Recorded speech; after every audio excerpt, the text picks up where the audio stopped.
Stone age. तो देखिए basically stone age जो है that is the story of civilisation. Stone age का मतलब जो हम हिंदी कहते हैं पाषाण युग, ठीक है ना? पाषाण युग मीन्स प्रस्तर युग, पत्थरों का युग। और ये बेसिकली जो हमारा हिस्ट्री है ना, आप देखिए ये हिस्ट्री नहीं है जो आज हम कवर कर रहे हैं। Basically this is prehistory. There is a lot of difference between history and pre history.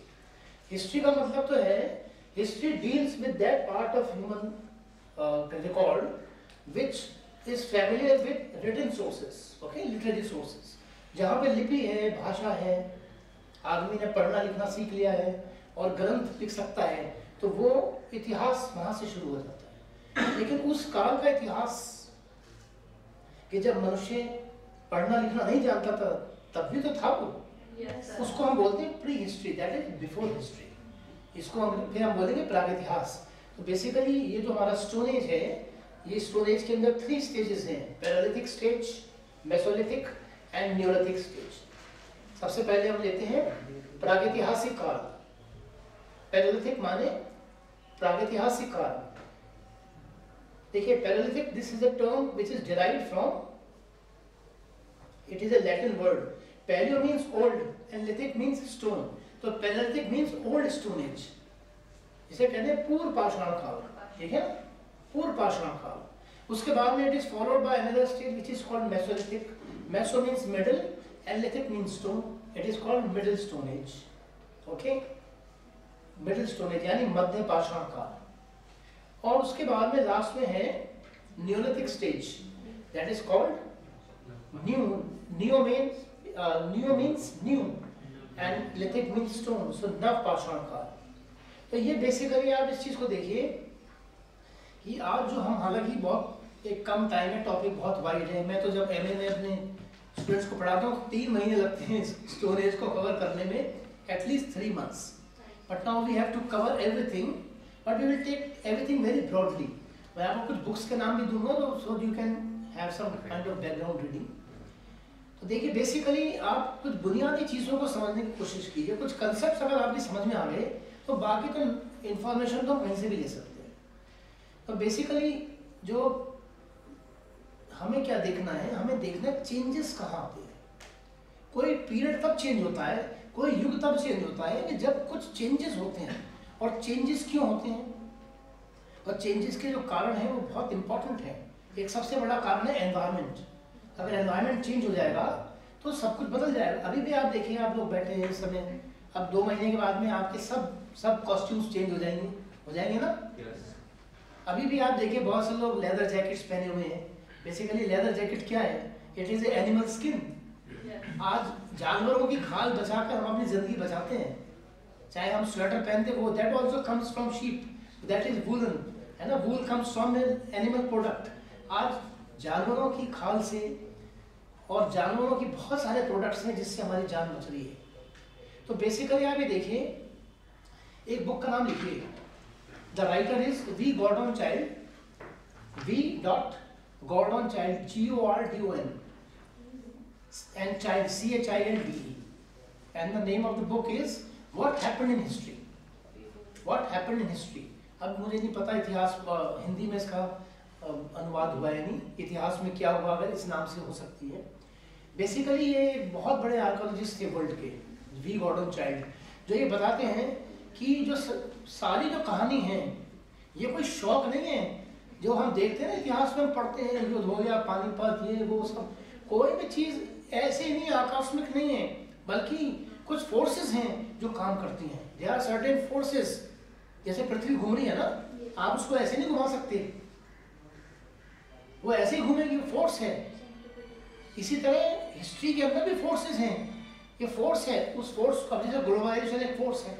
जब ग्लोबलाइजेशन, एक समय था जमीन बहुत इंपॉर्टेंट है, फ्यूडलिज्म था, है ना? जमीन करते थे लोग, जमीन पर कब्जा करते थे, जमीन के लिए लड़ाई हो रही है, फिर पूंजी आ गई, पैसा आ गया, अब पैसा हो गया, ठीक है। अब इस समय कोविड आ गया तो हेल्थ इज मोर इम्पोर्टेंट। आज एक हेल्दी आदमी is considered as the richest person. आगे चल के ऑयल के लिए लड़ाई होने वाली है, पैसे सोने की जगह तेल की लड़ाई है। तो युग बदल रहा है। एक टाइम आएगा कि वाटर विल बी वेल्थ, जब पानी है पीने का, ड्रिंकिंग वाटर, वो सबसे वेल्दी माना जाएगा। So this is how there is lot of change and this is how history moves. तो हिस्ट्री के पीछे या जो भी हम बात आज करने जा रहे हैं, कुछ there are certain forces, and if you can understand that in which direction these forces are moving, then you will be able to understand it better, ठीक है ना।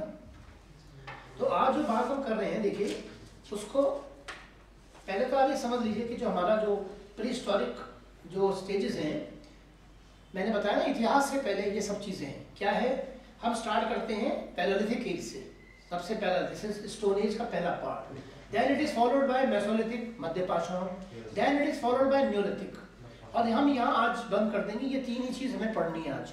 लेकिन उसके बाद न्यूलिथिक के बाद में फिर पाषाण काल में आदमी के हाथ लगी धातु, मेटल, तो और वो था कॉपर, तो कॉपर और पत्थर साथ साथ चले, then it became chalcolithic period. फिर उसके बाद डिपेंडेंस उसकी कॉपर में बढ़ी, तो फिर कॉपर एज आया, फुल कॉपर एज, कॉपर हो गया। फिर उसके बाद आदमी ने देखा कि कॉपर जो है बहुत लचीला होता है, आप जानते हैं ना कॉपर बहुत सॉफ्ट होता है, तो उसने फिर कॉपर में टिन मिलाया तो ब्रॉन्ज आया। ब्रॉन्ज एक नया एक प्रोडक्ट कंपाउंड, एक मेटल बना, और ब्रॉन्ज इज वेरी हार्ड, तो वो हथियारों के लिए और शील्ड के लिए, तो ब्रॉन्ज एज आ गई। ब्रॉन्ज एज में हम तीन सिविलाइजेशंस को देखते हैं, दिस इंडस वैली सिविलाइजेशन और Harappan civilisation, Mesopotamian civilisation and finally the Egyptian civilisation. ये तीन सभ्यताएं हैं जिनको हम ब्रॉन्ज एज में देखते हैं। तो ये सभ्यताओं की कहानी है, लेकिन आज तो हम सभ्यताओं से बहुत पीछे हैं। अभी हम बात करें संस्कृति की। आज जो स्टोन एज में हम ये देख रहे हैं कि मनुष्य पहली बार अब ह्यूमन बनेगा। हम इंसान को वहां से पकड़ रहे हैं। देखिए जीव जंतु तो पता नहीं कब से होगा, करोड़ों साल से होगा, कीड़े मकोड़ों से, और सारा जो कहानी हमारा उसमें इंटरेस्ट नहीं है। We are dealing with that person, that living being who is considered as human. और वो ह्यूमन कब से बनता है कि जब उसने पहला पत्थर उठाया, जब उसने पहला पत्थर उठाया और उसको यूज किया, तो उसके पहली बार हम देख रहे हैं कि उसने प्रकृति को अपने अनुसार ढालना शुरू कर दिया। और फिर आगे की कहानी सिर्फ यही है कि उसने टूल्स उठाया, उसकी ग्रिप सही नहीं थी तो उसकी ग्रिप सही करी, और फिर जानवरों को जैसी होता क्या है कि जैसी चैलेंजेस होते हैं आपके सामने, जैसी चुनौती सामने आती है, आपको सर्वाइव करना है। बड़े जानवर हैं तो बड़े पत्थर हैं, पैलेलिथिक में हमें बड़े बड़े पत्थर मिलते हैं क्योंकि जानवर भी बड़े बड़े हैं और चुनौती भी बड़ी बड़ी है, और इसलिए बड़े कोर्स हैं, बड़े रफ टूल्स हैं। उसके बाद जब मेसोलिथिक आएगा तो छोटे छोटे औजार हैं, बहुत पैने, कारण कि जानवर, जलवायु का परिवर्तन हो गया, बड़े जानवर गायब हो गए।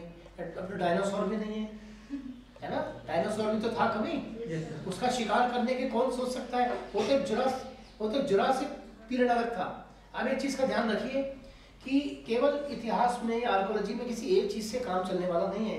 There are certain other disciplines which are very important. आपको उनकी मिनिमम नॉलेज होनी चाहिए, है कि नहीं।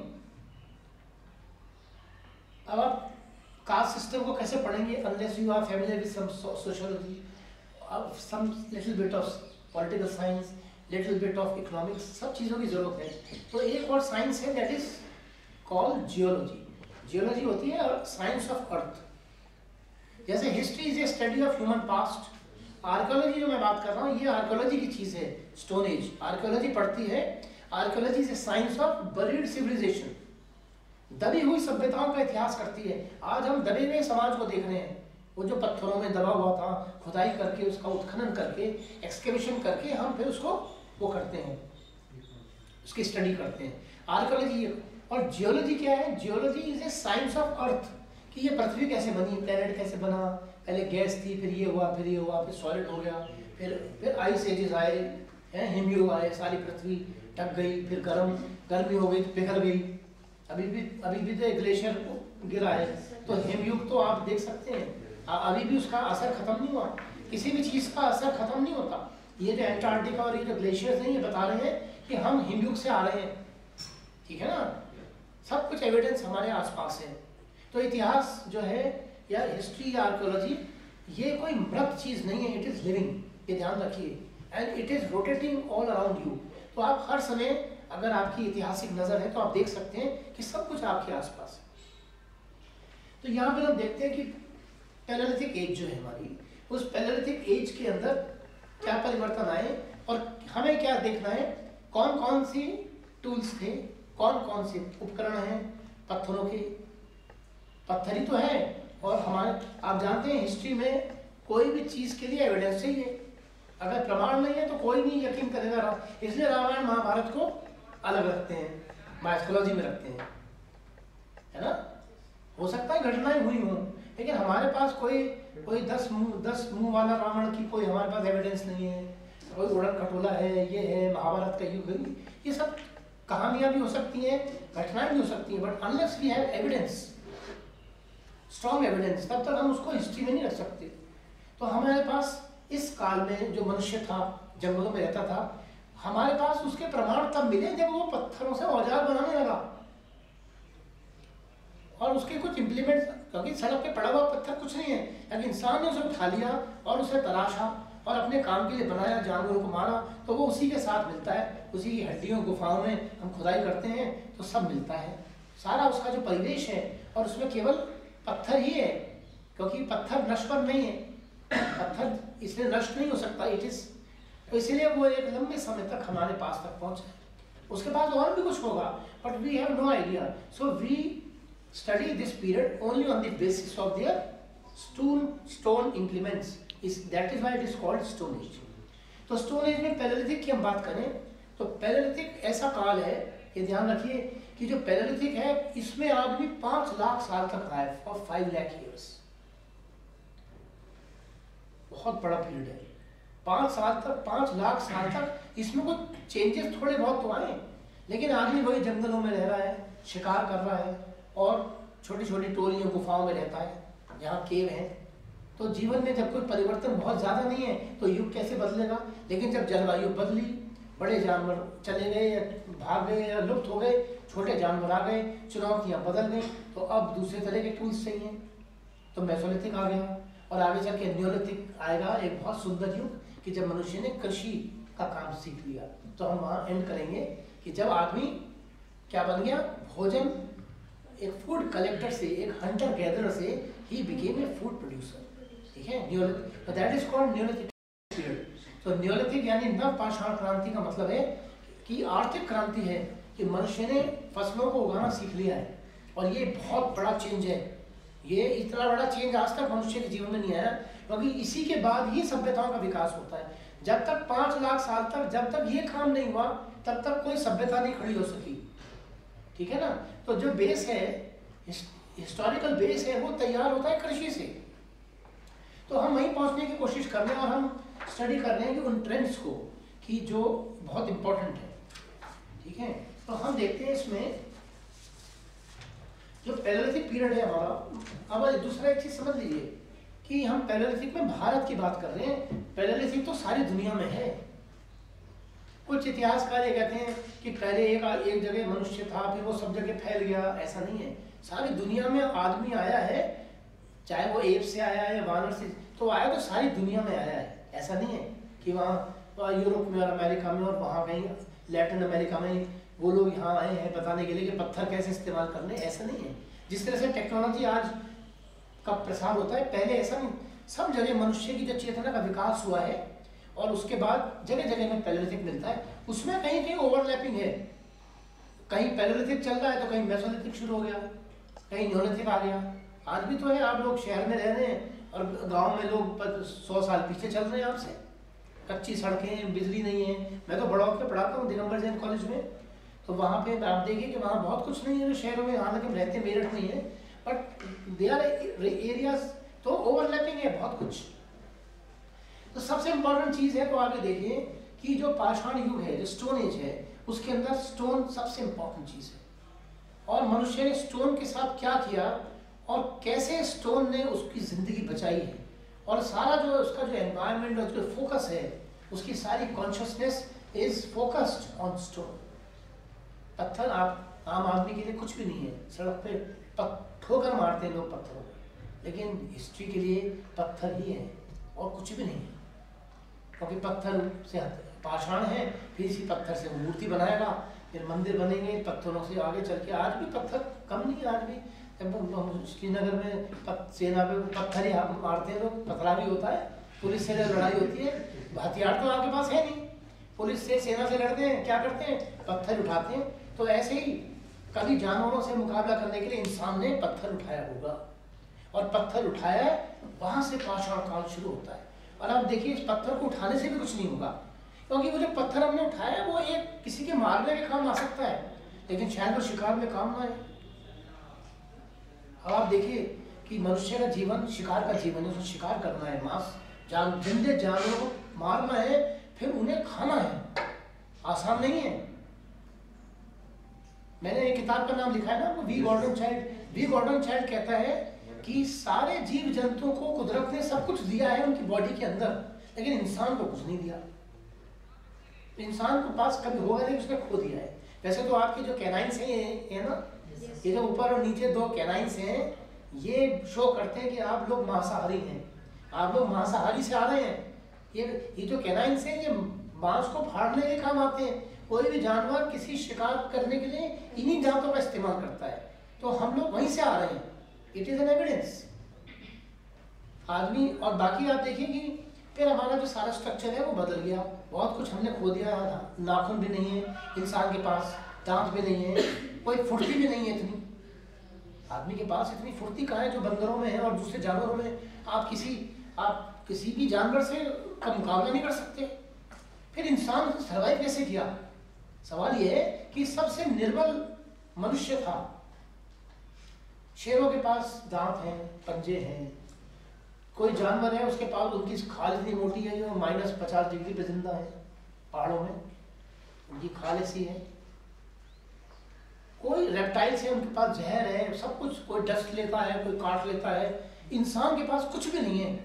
और इंसान के जो बच्चे हैं सबसे निर्बल होते हैं। आप देखिए वाइल्ड लाइफ में, देखिए आप लोग देखते होंगे कैसे शिकार हो रहा है और जानवर भागते भागते बच्चे पैदा हो रहे हैं, वो भी भाग रहे हैं साथ साथ। लेकिन इंसान का जो बच्चा है ना, वो इतना निर्बल होता है कि वो अपने आप कुछ नहीं कर सकता। तो इंसान के सरवाइव करने की कोई संभावना नहीं थी। फिर भी उसने सरवाइव कैसे किया कि उसने इन्हीं जानवरों से, इन्हीं जानवरों की खाल, इनके सींग, इनके हथियार, इनके जो भी हड्डियां हैं, उससे काम चलाया। सर्दियों उसी की खाल से अपने आप को जिंदा रखा, उसी का मांस खाया। तो कुदरत पे विजय प्राप्त की है। ये सारी कहानी, it is basically story of conquest of nature by man, because he was possessed with a very super brain. उसके पास में और कुछ नहीं था, लेकिन एक मस्तिष्क था और उसका प्रयोग उसने किया है। लेकिन अभी हम जो देख रहे हैं कि पत्थरों को इस्तेमाल ऐसे नहीं हो सकता। तो आदमी ने देखा कि उसे जानवर को काटना है, उसके टुकड़े करने हैं, उसे फाड़ना है, उसे छीलना है, और बोन मैरो भी खाते हैं, बोन में मैरो होता है, और खुरचना भी है, और उसमें होल्स भी करने। तो इसलिए आदमी ने पत्थरों को जगह जगह इस तरह से तराशा और अपनी सारी नीड्स को पत्थरों से पूरा किया। तो ये जितना भी हम देखते हैं कि पाषाण काल में हमें मिलती है हस्त कुठार, हैंड एक्स, एक ऐसा पत्थर जो एक्स की तरह काम करता है किसी को मारने के लिए। फिर उसके बाद में हमें मिलते हैं क्या, चॉपर एंड चॉपिंग टूल्स, काटने वाले। जैसे आप लोग खीरे को काटते हैं ना चाकू से, ऐसे टूल्स हैं पत्थरों के जो किसी हड्डियों के टुकड़े करने के लिए। फिर स्क्रैपर्स हैं, खुरचनी टाइप स्क्रैपर्स, खुरच कर मांस को। तो ये सारे जो टूल्स ये बताते हैं कि मनुष्य का एनवायरमेंट कैसा था और कैसे उसने अपनी सारी नीड्स को पत्थरों से पूरा किया। ठीक है ना। अब देखिए जो मेन बात मैं आपको बता रहा हूँ कि मनुष्य ने धीरे धीरे एक ऐसी टेक्नोलॉजी को आविष्कार कर दिया, वो है पत्थरों में। अब आप देखिए अगर एक पत्थर है, मान लीजिए पत्थर है, और एक दूसरे पत्थर से यहाँ वार किया जाए तो ये टुकड़ा टूट के अलग हो जाएगा ना। और ये टुकड़ा गिरेगा, वो ज्यादा पहना होगा और हम उससे कुछ काम कर सकते हैं। पहना तो होगा ही ना वो, आप हैं। तो इस तरह से आदमी ने जिस बड़े पत्थर में से छोटे टुकड़े को निकाला, उस बड़े पत्थर को कहते हैं कोर, CORE, कोर, वो मूल पत्थर है। और जो टुकड़ा टूट के अलग गिरा है उसे हम कहते हैं फ्लेक। बेसिकली वो छिलका है। फ्लेक माने होते हैं, फ्लेक का मतलब होता है छिलके। जैसे आप कॉर्नफ्लेक्स खाते हैं ना, तो इस तरह से छिलकों को बोलते हैं बेसिकली। हाँ आइए। माइक की तो जरूरत नहीं है, मेरी आवाज तो क्लियर है वैसे, इसकी जरूरत नहीं है माइक की। तो आप समझ रहे हैं ना जो मैं कह रहा हूँ कि मूल पत्थर में से किसी एक छोटे पत्थर को काट के अलग कर देना, क्योंकि उसे इस पत्थर का इस्तेमाल करना है। केवल यही नहीं, कोई भी बड़ा पत्थर है उसमें वार करके छिलकों को उतारना। आप जैसे गन्ना खाते हैं तो गन्ने को छीलते हैं, लेकिन आपका जो फोकस है वो गन्ने पर है, मूल पर है, और गन्ने में से निकलने वाले जो है वो छिलके हैं। इसी तरह पत्थर पे से उतरने वाले फ्लेक्स हैं, इनको कहते हैं फलक या शल्क, और जो मूल है उसे कहते हैं कोर। तो ये सारी कहानी पत्थरों की, कोर और फ्लेक टूल्स की। पूर्व पाषाण पैलेलिथिक के अंदर 3 स्टेजेस हैं, आप उसको नोट कर लीजिए। जो 3 स्टेजेस हैं, पहली स्टेज है पैलेलिथिक के अंदर पूर्व पाषाण काल, पूर्व पाषाण काल, अंग्रेजी में लिखेंगे lower palaeolithic, okay. Number 2 stage है, फर्स्ट इज पूर्व पुरापाषाण काल यानी कि लोअर पैलेलिथिक। नंबर 2 इज मध्य पुरापाषाण काल यानी कि मिडिल पैलेलिथिक।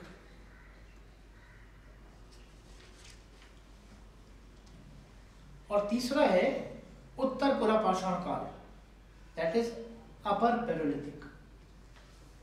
ठीक है, लोअर, मिडिल एंड अपर, ये 3 स्टेजेस हैं। और इन 3 स्टेजेस में क्या है, ये सब पैलेलिथिक ही है। पैलेलिथिक के अंदर वेरिएशंस हैं, कुछ अलग अलग चरण हैं और थोड़ा थोड़ा विकास है, लेकिन फिर भी पैलेलिथिक है। आदमी पैलेलिथिक तब तक कहलाएगा, मैंने बताया ना, पूरा पैलेलिथिक करीब करीब 5 लाख साल का है, और इसके अंदर ये 1-1.5 लाख साल के बाद में ये अवस्थाओं के चेंजेस हैं। इसमें चेंजेस इसलिए हैं कि उसने पहले कोई और तरह का पत्थर इस्तेमाल करता था, फिर उसने और पत्थर इस्तेमाल किया। शुरू में वो हम देखते हैं केवल क्वार्ट्जाइट पत्थर है, एक अलग तरह का पत्थर होता है क्वार्ट्जाइट। फिर आगे चल के उसने चर्ड और जेस्पर नाम के पत्थरों में काम शुरू किया। तो आप ये भी देखिए कि ये सभ्यताएं भी सिमट के वहां तक सीमित हो गई जहां जहां ये पत्थर थे। अब ये कहाँ मिलती हैं? अगर आप भीमबेटका में जाएंगे, भोपाल के पास में बहुत बड़ा साइट है, पैलेलिथिक साइट है, जहाँ आपको पत्थरों में चित्रकारी मिलेगी। वहाँ सब जगह रॉक शेल्टर्स हैं। भीमबेटका इज वर्ल्ड हेरिटेज, जहाँ पे मनुष्य ने पैलेलिथिक पीरियड में पेंटिंग्स की हैं। तो ये बहुत इंपॉर्टेंट है। तो ये हमारे जो 3 स्टेजेस हैं, इसमें हम देखते हैं कि जो इम्पोर्टेंट कुछ साइट्स हैं, जैसे हम देखते हैं कि सबसे इम्पोर्टेंट पैलेलिथिक में है कि पंजाब के अंदर सिंधु नदी की एक शाखा थी जिसको कहते हैं सोहन नदी है, और सोहन नदी के पास में एक बहुत बड़ा भंडार मिला, जिसे भंडार मिला इनका पाषाण उपकरणों का, पत्थरों की, इसलिए उसका नाम ही सोहन संस्कृति पड़ गया। और सोहन संस्कृति की कुछ फीचर्स हैं, तो जहाँ जहाँ तक वो फैली है उससे हमें अंदाजा होता है कि ये लोग यहाँ वही लोग हैं जो सोहन संस्कृति को बिलोंग करते हैं। तो इस तरह से कोई भी एक सेटलमेंट या कोई भी संस्कृति उन पत्थरों से पहचानी जाती है। भीमबेटका में जाएंगे तो वहाँ कुछ और मिलेगा, वहाँ कुछ और संस्कृति, वहाँ का पत्थर जैसा है, वहाँ के हालात कैसे हैं, वो वहाँ थोड़ा थोड़ा वेरिएशन है। ठीक है, इसी तरह से फिर देखते हैं जो दूसरी स्टेज आती है उसमें पत्थर चेंज हो गए। पहले आप जानते हैं, देखिए पत्थर संगमरमर को तो आप जानते हैं, संगमरमर अलग है और सड़क का जो पत्थर है वो बिल्कुल अलग है। क्यों? दूसरा जो लोग जो शिल्पकार हैं वो सैंडस्टोन में काम करते हैं। सैंडस्टोन बहुत सॉफ्ट होता है, आप संगमरमर की मूर्ति में बहुत मुश्किल होगा काम करना, वो बहुत हार्ड है। लेकिन इमारत के लिए पत्थर कुछ और यूज होता है, और मूर्ति बनाने के लिए कोई और तरह का पत्थर यूज होता है। तो आदमी ने सीख लिया, उसे पता है कि ये तो वार करते टूट जाता है, बेकार है, तो वो ऐसे पत्थर की तलाश में, तो जहाँ जहाँ पत्थर मिलता जाएगा तो वहाँ ये सभ्यताएं हमें ये मिलती ही वही हैं। इसलिए आगे चलकर हम देखेंगे कि हमारे जो क्षेत्र थे वो वहीं सीमित हो गए, सेंट्रल इंडिया और साउथ इंडिया। सेंट्रल इंडिया में पत्थर है और साउथ में, जबकि ये पंजाब में जो नॉर्थ इंडिया, यहाँ तो पहाड़ कम ही है, तो यहाँ पर ये सभ्यताएं कम होती चली जाएंगी, और आगे चलकर ये सब संस्कृतियाँ हमारी सेंट्रल इंडिया ये वहीं कन्फाइन होकर वहीं पहुँच जाएंगी, वहीं ज़्यादा ये आबाद होंगे जहाँ पर ऐसे हालात हैं और जहाँ पे जो परिस्थितियाँ हैं वो बहुत फेवरेबल है, बहुत अनुकूल है। ठीक है, आपको समझ में आ रहा है? Yes, sir. कोई कंफ्यूजन हो तो आप पूछ सकते हैं, लेकिन हमें ये स्पीड बनानी पड़ेगी। हम लोग बहुत ज़्यादा, ये जो साइट्स हैं पूरे इंडिया से मिलते हैं, और एक एक साइट की अपनी अलग अलग विशेषताएं हैं, पर फिर भी हम उसमें एक एक में नहीं जा सकते, क्योंकि हमें यहाँ स्टोरेज अभी ख़त्म करना है। ठीक है, 6 बजे तक, 6 बजे तक का टाइम है ना, ठीक है। अब हम देखते हैं कि जलवायु में परिवर्तन हुआ, पैलेलिथिक के एंड तक हम देखते हैं आते आते क्या होता है कि जलवायु में परिवर्तन का मतलब यह है कि ड्राइनेस बढ़ने लगी, एनवायरनमेंट के अंदर शुष्कता, ड्राई हो गया एनवायरनमेंट। और जैसे जैसे ड्राई होता चला गया, हवाएं तेज होती चलेगी, तो पानी के जो सोर्सेस थे वो कम होते चले गए, पानी इवेपोरेट होने लगा। ठीक है, आप देखते हैं नदी तालाब भी सूख जाते हैं मई जून के महीने में। मई आप जाके देखें, यहाँ तो 200 किलोमीटर उड़ीसा में और मध्य प्रदेश में हैंडपंप भी बंद हो जाते हैं, पानी सूख जाता है। तो जैसे जैसे ड्राइनेस बढ़ती चली गई और पानी के साधन कम होते चले गए, बड़े बड़े जानवर पलायन कर गए या लुप्त हो गए। कारण आपको जान, देखिए गाय भैंस जैसे जानवर को बहुत पानी चाहिए, है ना, लेकिन एक गिलहरी जैसे जानवर को कहीं अगर 1-2 बूंद पे पानी गिरता होगा ना कहीं से, अगर एक टैप भी अगर खुला रह गया, उनका काम उससे हो जाता है। छोटे जानवरों को कम पानी चाहिए और बड़े जानवरों को भारी मात्रा में पानी चाहिए। उनके तो झुंड आते हैं, जानवरों के झुंड आते हैं, तो कई मिलियन गैलन सब पानी पी जाते हैं, तो उन्हें बहते हुए बड़े तालाब या सोर्सेज पर पेरेनियल सोर्सेज चाहिए पानी के, जल स्रोत। तो अगर यहाँ पानी कम हो गया तो वो फिर शिफ्ट कर जाएंगे, वो पानी की तलाश में आगे बढ़ते हैं और इस तरह से वो एरिया से दूर चले जाएंगे या लुप्त हो जाएंगे। तो अब मेसोलिथिक क्यों आता है कि मेसोलिथिक तक जो मध्य पाषाण काल में जलवायु में परिवर्तन हो गया, बड़े बड़े जानवर कम हो गए, छोटे छोटे जानवर आ गए, तो मनुष्यों के सामने अब सारा जो परिवेश है, एनवायरनमेंट चेंज हो गया। और जब एनवायरनमेंट चेंज हो गया तो चुनौतियां भी चेंज हो गई, चैलेंजेस चेंज हो गए। अब उसे सर्वाइवल के लिए, अब उसे इन छोटे जानवरों को मारने के लिए नए, उनसे काम चलने वाला नहीं है जो पहले थे। आप समझिए ना, आपको भी तो पता है ना कि जब आपके घर में अगर कोई किसी से लड़ रहा है तो आपको हॉकी स्टिक चाहिए, ठीक है, घर में कोई कीड़ा मकोड़ा है तो उसे मारने के लिए कुछ और चाहिए, कहीं आपका एक चप्पल से काम हो जाएगा, कहीं बंदूक की जरूरत पड़ती है। जैसा खतरा वैसे ही तैयारी होनी चाहिए, नहीं होगी तो आप मारे जाएंगे। एक सांप को मारने के लिए बंदूक की जरूरत नहीं है ना, लेकिन एक दुश्मन को मारने के लिए बाउंड्री वॉल बनाते हैं। सारा आर्किटेक्चर आपका इसी बात पे कि चोर ना घुस जाए घर में, दीवारों की क्या जरूरत है, पहले कहाँ थी दीवारें? ये सब अर्बनाइजेशन की देन है। चाइना की दीवार बताइए, चीन की दीवार ऐसी थोड़ी है। हुणों से बचने के लिए दीवार बनाई थी, हुण आगे तबाह कर जाते थे, दीवार बन गई तो हुणों ने, जब चाइना नहीं बर्बाद हुआ तो उन्होंने जाकर रोमन साम्राज्य बर्बाद कर दिया, सारा इतिहास ही बदल गया एक दीवार बनाने से। तो हिस्ट्री को अगर हम इस तरह से देखें, इसके अंदर जो फोर्सेस हैं वो कैसे काम करती हैं। मेसोलिथिक के अंदर सब कुछ चेंज हो रहा है, एनवायरनमेंट चेंज हो रहा है, ठीक है। अगर जलवायु बदल रही है तो अब आपकी टेक्नोलॉजी आपको चेंज करनी पड़ेगी। वही जैसे सर्दियां आ गई तो आपको कपड़े बदलने पड़ेंगे, नहीं तो आप निमोनिया से मर सकते हैं या नहीं। और हजारों लोग मरते भी तो हैं, शीतलहर में नहीं देखते आप, जो कमजोर हैं। कोविड में भी क्या हुआ, कोविड में कौन, आप बहुत समय देखता हूँ वहाँ कोई मास्क नहीं लगा था बड़ौत में, उन्हें चिंता ही नहीं है। उनकी इम्यूनिटी लेवल इतना हाई है, जिसका इम्यूनिटी लेवल हाई नहीं है, जिसकी लंग्स कमजोर है, वही मरेगा, ठीक है ना। सर गर्मी आएगी, गर्मी में लू से लोग मरते हैं, हीट वेव से मरते हैं, कहीं शीत वेव से मरते हैं। तो एनवायरनमेंट से आप हमेशा लड़ रहे हैं, इस समय भी आप लड़ रहे हैं। और जो नहीं लड़ पाएगा तो वो है सर्वाइवल ऑफ द फिटेस्ट। जो डार्विन का जो कंसेप्ट है कि सर्वाइवल ऑफ द फिटेस्ट, जो फिट है, जो सक्षम है, वही समाज बचेगा, वही जिंदा बचेगा। तो ये इस तरह से हमें इस चीज को देखना है। तो ये जो इंपॉर्टेंट चीज है यहाँ पर सर्वाइवल, मेसोलिथिक के अंदर अब सर्वाइवल की जो बेस है बदल गया है। छोटे जानवर आ गए और छोटे जानवरों में फुर्ती बहुत ज्यादा है, बहुत स्पीड है उनके अंदर, और इसलिए स्पीड है तो उसके लिए नए तरह के हथियार चाहिए।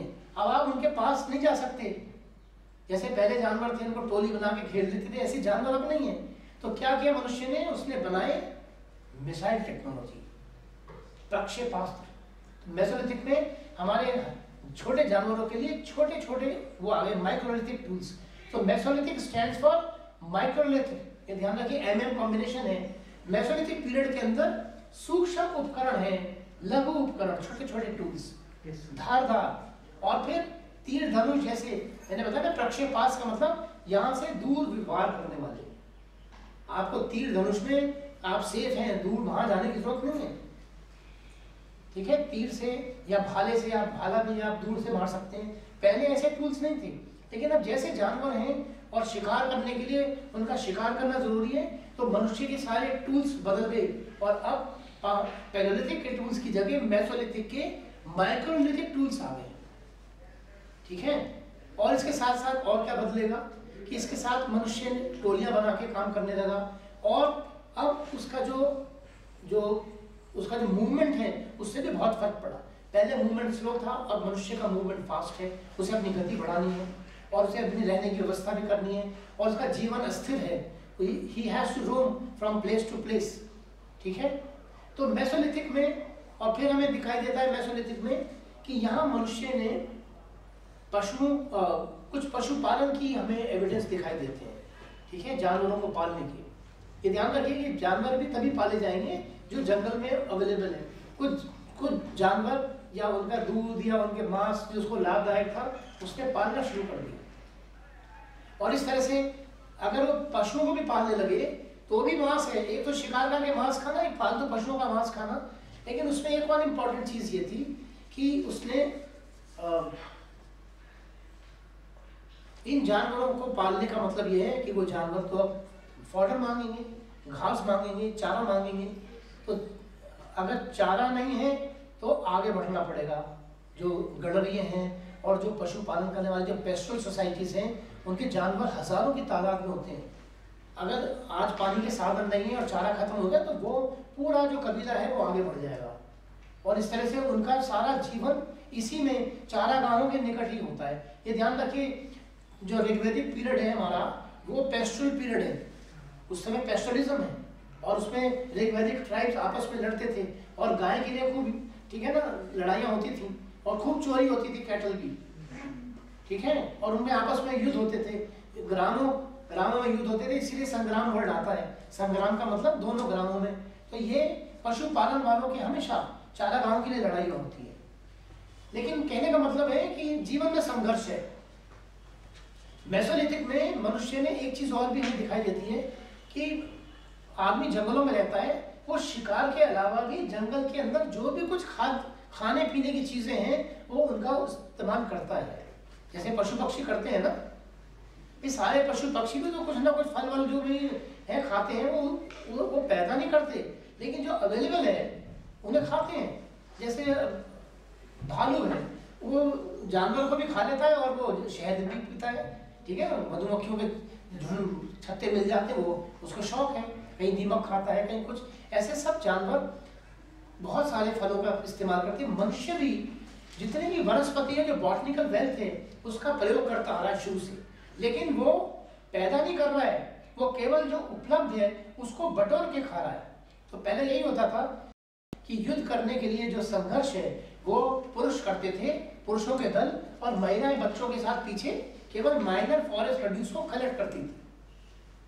और अब देखें मेसोलिथिक के एंड में हमें इस तरह की सब चीजें हैं कि मनुष्य और इस तरह के जो बॉटनिकल वेल्थ का इस्तेमाल कर रहा है। और अब नियोलिथिक आएगा। मेसोलिथिक के एंड में वो एलिमेंट्स हमें दिखाई दे रहे हैं कि जिसमें से नियोलिथिक पीरियड निकल कर सामने आएगा। और नियोलिथिक का मतलब है कृषि पे आधारित व्यवस्था, नियोलिथिक रिवॉल्यूशन। जो थर्ड है हमारा पार्ट, वो क्या है पूरी तरह से। अब हम देखते हैं कि नियोलिथिक में जो चेंज है वो अचानक नहीं है, सडन चेंज नहीं है, it takes thousands of years, ठीक है। करीब 10,000 साल पुरानी हम बात बता रहे हैं कि जब हमें Neolithic 10,000 years, 8,000 BC before Christ, उसमें 2000 साल AD के भी लगाएंगे तो 10,000 साल पुरानी हम बात कर रहे हैं कि इस समय वर्ल्ड में या इंडिया में नियोलिथिक पीरियड आया। और नियोलिथिक पीरियड आने का मतलब है कि मनुष्य ने कृषि करना सीख लिया। ये ध्यान रखिए कि मनुष्य ने कृषि का विकास नहीं किया, उसने कृषि को पैदा नहीं किया, आविष्कार नहीं किया। जैसे अक्सर लोग कहते हैं ना, इन्वेंशन ऑफ फायर, आदमी लोग कहते हैं ना, आदमी ने अग्नि का आविष्कार किया, आविष्कार नहीं किया। अग्नि तो पहले ही थी, पहले भी आग लग जाती थी, बिजली के कड़कने से सूखे जंगल आपस में टकरा के आग लग जाती है, आज भी लग जाती है, जंगलों में आग लगती है। तो अग्नि ने, मनुष्य ने अग्नि को कंट्रोल किया है, उसने उसका यूज करना सीखा है। मांस को भुना हुआ, पहले कच्चा मांस खाता था, भून के खाने लगा, लेकिन अब हम देख रहे हैं जो चेंजेस आ रहे हैं, उसकी सारी जलवायु एनवायरनमेंट में जो चेंजेस आए, उससे उसकी सारी इकोनॉमी और टेक्नोलॉजी चेंज हो रही है, ठीक है ना। उसकी जो है ना सारा, हम ये देखते हैं कि एनवायरनमेंट के साथ में उसका सारा जो गेटअप है वो पूरी तरीके से चेंज हो रहा है, और अब उसके जो टूल्स हैं वो बदल जाएंगे। न्यूलिथिक में क्या होता है कि न्यूलिथिक पीरियड के अंदर अब आदमी शिकार के साथ साथ उसने भोजन का उत्पादन शुरू कर दिया है। और भोजन का उत्पादन का मतलब है कि उसने वो जो फसलें, जो जंगली फसलें, वो जंगली जो भी वो खाद्य योग्य चीज़ों का इस्तेमाल करता था, उसने उनको उगाना शुरू कर दिया। और इसमें भी बहुत समय लगा है। कुछ आर्कियोलॉजिस्ट ये भी कहते हैं that women were responsible for the invention of agriculture, क्योंकि महिलाएं ही वनस्पति और माइनर फॉरेस्ट प्रोड्यूस का काम करती थी, और वहीं से उन्होंने सीखा कि हम खा के कुछ फेंकते हैं, उसमें से कुछ उगी आता है। तो ये आइडिया स्ट्राइक किया महिलाओं को कि जिन चीज़ों को खाते हैं, और उसमें से फिर धीरे धीरे उन्होंने उन्हीं चीज़ों को सेलेक्ट करके जो फायदेमंद हैं, जो प्रॉफिटेबल हैं, जो टेस्टी हैं, जो डिलीशियस हैं, उसने उनका उत्पादन शुरू कर दिया। और यही कृषि है। कृषि का मतलब है सिलेक्शन ऑफ प्रॉफिटेबल क्रॉप्स, ये कृषि है। और जब कृषि आ गई तो इसका मतलब ये भी नहीं है कि शिकार बंद हो गया होगा। मांस तो आज भी खाते हैं लोग, ठीक है, आज भी चिकन मटन कौन नहीं खाता, सारी दुनिया खाती है। तो मीट तो कभी खत्म नहीं होगा मनुष्य के जीवन में, लेकिन उसकी जो डिपेंडेंस थी एक्सक्लूसिवली ऑन मीट, वो बंद हो गई। And now he is dependent on agrarian production. अब उसकी जो डिपेंडेंस है वो बोथ, ठीक है, हंटिंग पे भी है और फूड प्रोडक्शन पे भी है। तो अब क्या होगा, अब क्या चेंजेस आएंगे इससे, देखिए, इससे सारा एनवायरनमेंट चेंज हो गया, और मनुष्य की जो सारी फाउंडेशंस हैं, अब वो सारे फाउंडेशन स्टोन अब आएंगे जिनके ऊपर आगे चल के हड़प्पा की सभ्यता खड़ी होगी, ठीक है। सबसे पहला चेंज क्या आएगा कि उन पत्थरों से काम नहीं होगा जिससे पैलेलिथिक और मेसोलिथिक में काम होता था, ठीक है। जानवरों को मारने वाले पत्थरों से खेतों में खुदाई नहीं हो सकती, उसके लिए तो फावड़े जैसे टूल चाहिए ना, फसलों को काटने के लिए अलग टूल चाहिए। तो सारा एनवायरनमेंट चेंज हो गया। और अब क्या आया, आदमी के पास में आए ground tools, ground and polish tools. तो न्यूलिथिक में हमारे जो सारे टूल्स हैं, जो सारे इम्प्लीमेंट्स हैं, वो हो गए हैं वो जो कृषि के काम आने वाले टूल्स हैं। ग्राउंड टूल्स का मतलब है पीसने वाले। अब दो पत्थरों को पीसने वाले, जिससे आप चक्की देखते हैं, चक्की चलती है ना, ग्रेन्स, अनाज को पीसने के लिए दो पत्थरों की जरूरत है, और वो राउंडेड होने चाहिए। तो अब मनुष्य के जो पत्थर हैं वो ग्राउंड टूल्स आ गए हैं, पीसने वाले, दो पत्थरों को रगड़ रगड़ के पीसने वाले, और फिर उनको उसमें पॉलिश करना सीखा। और इसके साथ में एक और बहुत बड़ी चीज़ आ गई कि जब वो फूड प्रोड्यूस करेगा, अनाज पैदा करेगा, तो फिर उसे खाएगा, तो भोजन, अब उसके जीवन में और क्या चेंज आएगा, कैसे खाएगा वो, किस चीज़ की आवश्यकता होगी उसको, बर्तनों की, सीधी बात है, कंटेनर्स। अब शुरुआत, इससे पहले जरूरत नहीं थी, ना पैलेलिथिक में बर्तनों की जरूरत है, ना मेसोलिथिक में जरूरत है। जानवर को मारने खाने में क्या जरूरत है, कोई जानवर बर्तनों का इस्तेमाल नहीं करता है ना। जानवर को भून के भी खाते हो तो भी जरूरत नहीं है। लेकिन और बर्तन भी आपको पता है ना, आपके घरों में दो तरह के बर्तन हैं। नहीं, किस तरह के बर्तन है आपके घर में? एक पकाने वाले अलग हैं और खाने की क्रॉकरी अलग है। टेबल पर जो लगते हैं ना वो क्रॉकरी, में उसकी बात नहीं कर रहा हूँ, ये तो बात की बात है। पकाएंगे किसमें, जो प्रेशर कुकर है, जैसे हंडिया है ना, बर्तन। अब ये आप देखिए, ये बहुत बड़ा चेंज है। ये बहुत, आपको लगता है कि ये मटका ये कहाँ से आया, सारी दुनिया में इतना पॉपुलर कैसे हो गया। और अगर ये नहीं होता तो कृषि सफल नहीं हो सकती मनुष्य के। और फिर क्या है, मैंने बताया ना, जैसे पत्थर है जो एक मूल पदार्थ है और सारी दुनिया में कुदरत ने दिया है, ऐसे कुदरत ने मिट्टी भी तो दी है और पानी भी दिया है। और पानी और मिट्टी को जब मिलाती तो क्या बनता है, कीचड़। और कीचड़ जब सूख जाती है तो क्या होता है कि अगर उसमें आपने पैर रख दिया तो आपके पैर की शेप ले लेगी। आपने जो उसमें से निकल गया, कोई जानवर निकल गया तो उसके पैरों की शेप, और वो जब ठोस हो जाएगी, सूख के वो वही शेप ले लेगी। तो आदमी को आइडिया मिला कि मिट्टी के अंदर पानी के साथ मिलकर ये ताकत है कि वो पानी को कंटेन कर सकता है। तो यहाँ से कंसेप्ट आता है कंटेनर्स। और ये जो पॉटरी है, तो जो सारी सिरामिक है तो सारी दुनिया में, यहाँ से अब उसे जरूरत पड़ी पानी के लिए नहीं, भोजन पकाने के लिए, क्योंकि आग के ऊपर आप भोजन को रखेंगे तो जल जाएगा, तो आपको उसके बगैर नहीं होगा।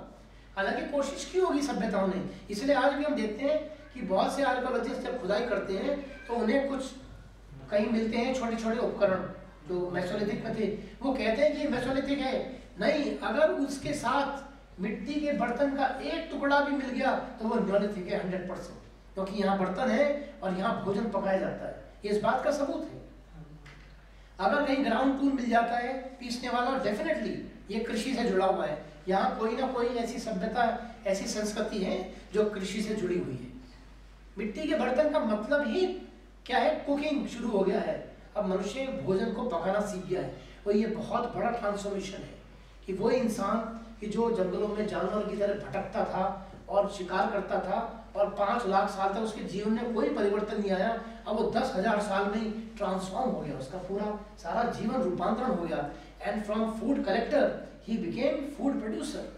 ठीक है, अभी तक क्या था, हंटर और गैदरर, जानवर के पीछे, जहाँ उसका शिकार गया वो पीछे पीछे, शिकारी भी उसी के पीछे गया, तो आज यहाँ कल वहाँ, इसलिए उसका जनसंख्या भी कम थी, लड़ाइयाँ बहुत थी, संघर्ष बहुत था। अब क्या है कि अब 2 तरह से भोजन मिल रहा है, शिकार तो है ही, साथ में कृषि भी है, तो अब आबादी बढ़ गई, और फिर बर्तन आ गए। इन बर्तनों से कल्चर शुरू होता है, पहले हाथ से बनी हुई पॉटरी है, उसके बाद में फिर वो पॉटर्स व्हील आया जो चाक से बनाते हैं, और इस तरह से हम देखते हैं कि फिर ये आगे की कहानी आपको पता ही है, सिंधु घाटी, black and red ware, PG, IAS में क्वेश्चंस बहुत आते हैं, what is PG ware, painted grey ware, what is NBB ware, तो ये आपको पता होना चाहिए कि आगे चलकर, अभी जैसे हम पत्थरों से पहचान रहे हैं सभ्यताओं को, फिर आगे बर्तनों से पहचानी जाएंगी।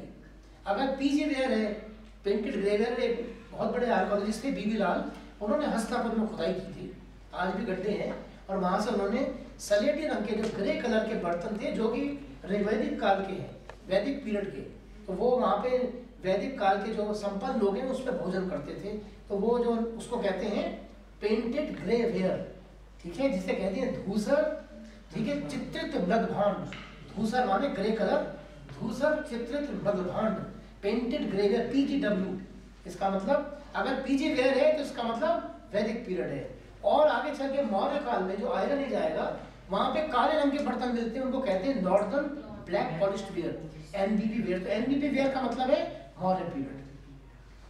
और ऐसी बहुत सी सभ्यताएं हैं, वैदिक, पोस्ट वैदिक, कहीं पर ब्लैक वेयर है, कहीं पर रेड वेयर है, कहीं पर रेड और ब्लैक वेयर है, यानी कि उन्होंने बर्तनों को पेंट किया है लाल रंग से और उसके ऊपर काले रंग से, तो इससे लोग पहचाने जाते हैं। तो ये मार्क ऑफ आइडेंटिफिकेशन है कि हम अलग अलग कल्चर्स को कैसे पहचानते हैं, ठीक है ना। तो ये जो मैंने आपको बताया ना बुक्स के नाम, एक किताब का नाम ये लिखिए, प्री हिस्टोरिक इंडिया, बहुत अच्छी बुक है, वर्ल्ड लेवल की। स्टुअर्ट पिगॉट एक ब्रिटिश आर्कियोलॉजिस्ट है, Stuart STUART and Pigott PIGGOTT, pre historic India.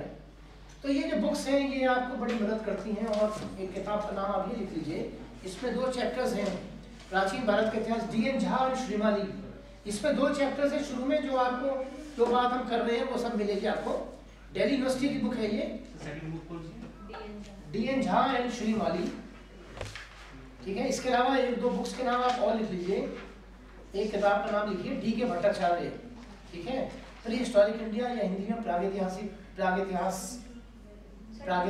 Bharat, DK Bhattacharya, ठीक है। एक HD संकालिया है, बहुत बड़े आर्कियोलॉजिस्ट, उनकी बुक्स हैं, कोई भी बुक सब आर्कियोलॉजी पर है, HD संकालिया, ठीक है। तो ये जो हम आपको बता रहे हैं, आप समझ रहे हैं कि नियोलिथिक पीरियड के साथ में अब पहली बार हम देख रहे हैं, अभी तक हमने संस्कृति वर्ड यूज किया है, हमने सभ्यता वर्ड नहीं यूज किया, ठीक है। संस्कृति छोटी कल्चर्स है छोटे छोटे, लेकिन सिंधु घाट सभ्यता वर्ड अब आएगा। नियोलिथिक ने वो फाउंडेशंस तैयार किए, उसने वो ऐसी नींव तैयार की है जिनके ऊपर अब सभ्यता खड़ी हो सकती है। और ये सभ्यता जो है कृषि प्रधान सभ्यता, ऐसी सभ्यताएं जो भोजन उत्पादन पर होंगी, तभी तो ये सभ्यताएं बनी है।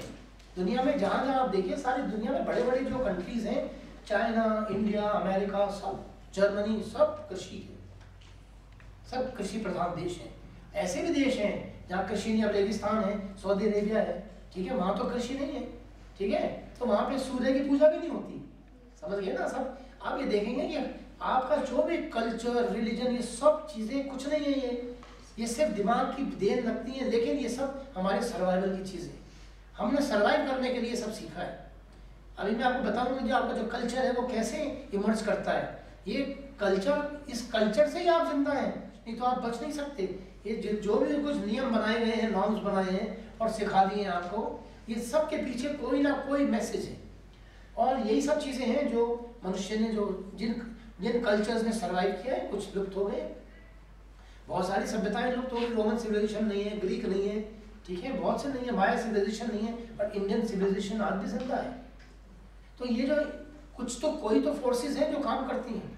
तो नियोलिथिक में जो हम देखते हैं नव पाषाण क्रांति का युग है ये, इसको बोलते हैं आर्थिक क्रांति, एग्रेरियन रिवॉल्यूशन। भोजन उत्पादन करना बहुत बड़ी देन है कि मनुष्य ने ये सीख लिया प्रकृति से। और फिर ध्यान रखिए कि भोजन उत्पादन का मतलब कोई इन्वेंशन नहीं, बल्कि सिलेक्शन ऑफ क्रॉप्स और फिर उसका आयोजन। और सबसे बड़ा जो चेंज आया कि वो मनुष्य जो भटक रहा था, अब जब उसने फसल उगा दी तो अब वो कहीं जा नहीं सकता। कैसे जाएगा? पेड़ काटे हैं, इतनी मेहनत करी है, और अब वो वहीं बैठ गया, तो अब उसका जीवन क्या हो गया? स्थायी हो गया। अब बनेंगे गांव जो अब हिलेंगे नहीं, जैसे क्रॉप्स नहीं हिल सकती ना। आप शिकार, पशुपालन में चारागाह इधर उधर भटकते हैं, लेकिन जो फसल है और खेत तो हिल नहीं सकते। खेत स्थायी है तो आदमी भी स्थायी हो गया। तो मनुष्य के जीवन में क्या चेंजेस आए, और इसने उसकी सारी चीजों को ट्रांसफॉर्म कर दिया। पहले कम लोग थे जब भटकते थे, अब आबादी बढ़ गई। आबादी बढ़ गई तो मनुष्य की टोलियां ज्यादा इंपॉर्टेंट हो गई। वैसे भी आप देखिए कृषि में बहुत मैन पावर की जरूरत है। कृषि कोई अकेले आदमी का काम नहीं, टीम वर्क है। नहर खोदनी है, पानी लाना है, डॉल बनानी। आप देखे जाना कि एक आदमी कोई कृषि नहीं कर सकता, इसलिए ये ज्यादा आप देखिए। ये अभी मैं आपको बताऊंगा कि पुत्र की जो अभिलाषा है अग्ररियन समाज के अंदर, ये इसलिए नहीं है, बल्कि किसान खेत और जिंदा रहने के लिए कृषि में ही पहले पुरुष बल से काम नहीं चला, तो पशु बल, जहाँ भैंसे और बैल लगाए गए कृषि के लिए, गाड़ियाँ, ये सब सामान ढोने के लिए, और इसी से सारी चीजें जुड़ी हुई हैं। यहाँ तक कि ये भी इम्पोर्टेंट है कि जो बात उठती है, पुरुष प्रधान समाज है, महिलाओं की स्थिति अच्छी नहीं है। किसी भी कृषि समाज पुरुष प्रधान ही होगा, क्योंकि जहाँ जब फसल होगी और फिर आदमी होगा तो वो फसलों की रक्षा करेगा, रोज लड़ाई होगी। पहले चारागाहों के लिए लड़ाई होती थी, पहले शिकार के लिए लड़ाई होती थी, वो इतनी इंपॉर्टेंट नहीं थी। लेकिन अब सारी दुनिया में फैल रहा है कृषि, और कृषि के साथ साथ अब बड़ी बड़ी ताकतें, कोई भी ताकत आएगी वो ज्यादा फर्टाइल लैंड वो छीनेगी। सीधी बात है। पहले मैंने बताया ना, वैदिक काल में जो 10 रजना युद्ध हुए थे, ये सब आप देखेंगे, आइए इस पर क्वेश्चन आते हैं। बैटल ऑफ 10 किंग्स, वो सब पशुपालन के लिए थी। पहले चारागाहों के लिए लड़ाई थी, अब फर्टाइल लैंड्स के लिए लड़ाई है या नहीं? जो ज्यादा, अभी तो तेल की लड़ाई नहीं चल रही, गल्फ वॉर चल रहे हैं, अमेरिका सारे अरेबिया इराक पर क्यों युद्ध कर रहा है? तेल के लिए, ठीक है। चाइना क्यों कर रहा है? उसको भी अपनी तैयारी। तो हर चीज इंपॉर्टेंट है। तो कहने का मतलब यह है कि अब मनुष्य का जो जीवन है वो अब भटकाव का जीवन, खाना बदोश जीवन समाप्त हो गया। Now man has become totally A stable and settled life. और सेटल्ड लाइफ होते ही उसकी आबादी बढ़ गई, और अब वो मुक्त हो गया उन सब चीजों से। तो अब उसके बाद जीवन में शांति है। अब वो अपने क्रिएटिव दिमाग को, और अब भाषाएं आएंगी, लिपि आएंगी, किताबें, ग्रंथ आएंगे, चित्रकारी आएगी। जैसे भीमबेटका में चित्रकारी पहले से भी थी, और सारा जो जीवन है। अब फिर आया रिलीजन। अब हम देखें कि न्योलिथिक के बाद में हम देखते हैं, अच्छा न्योलिथिक आप समझ लीजिए कि बहुत इंपॉर्टेंट साइट्स है न्योलिथिक के। एक सबसे इंपॉर्टेंट साइट है कश्मीर में बुरज़ाहोम, ठीक है, BURZAHOM, बुरज़ाहोम, हिंदी में उसको बुरज़होम बोलते हैं। वो कश्मीर में साइट है जहाँ आदमी गड्ढे खोद के गड्ढों में रहता था, बड़े गड्ढे खोद के, एल शेप गड्ढा खोद के अपने आप को जानवरों से बचाने के लिए। अगर गुफाएं नहीं थी, पत्थर नहीं थे, तो इसने रास्ता निकाला, गड्ढे खोद के उसमें रहता था और ऊपर से ढक देता था, और फिर दिन में फिर बाहर निकल जाता था। इस तरह अपनी जान बचाई कश्मीर में। तो बुरज़होम एक न्योलिथिक साइट है।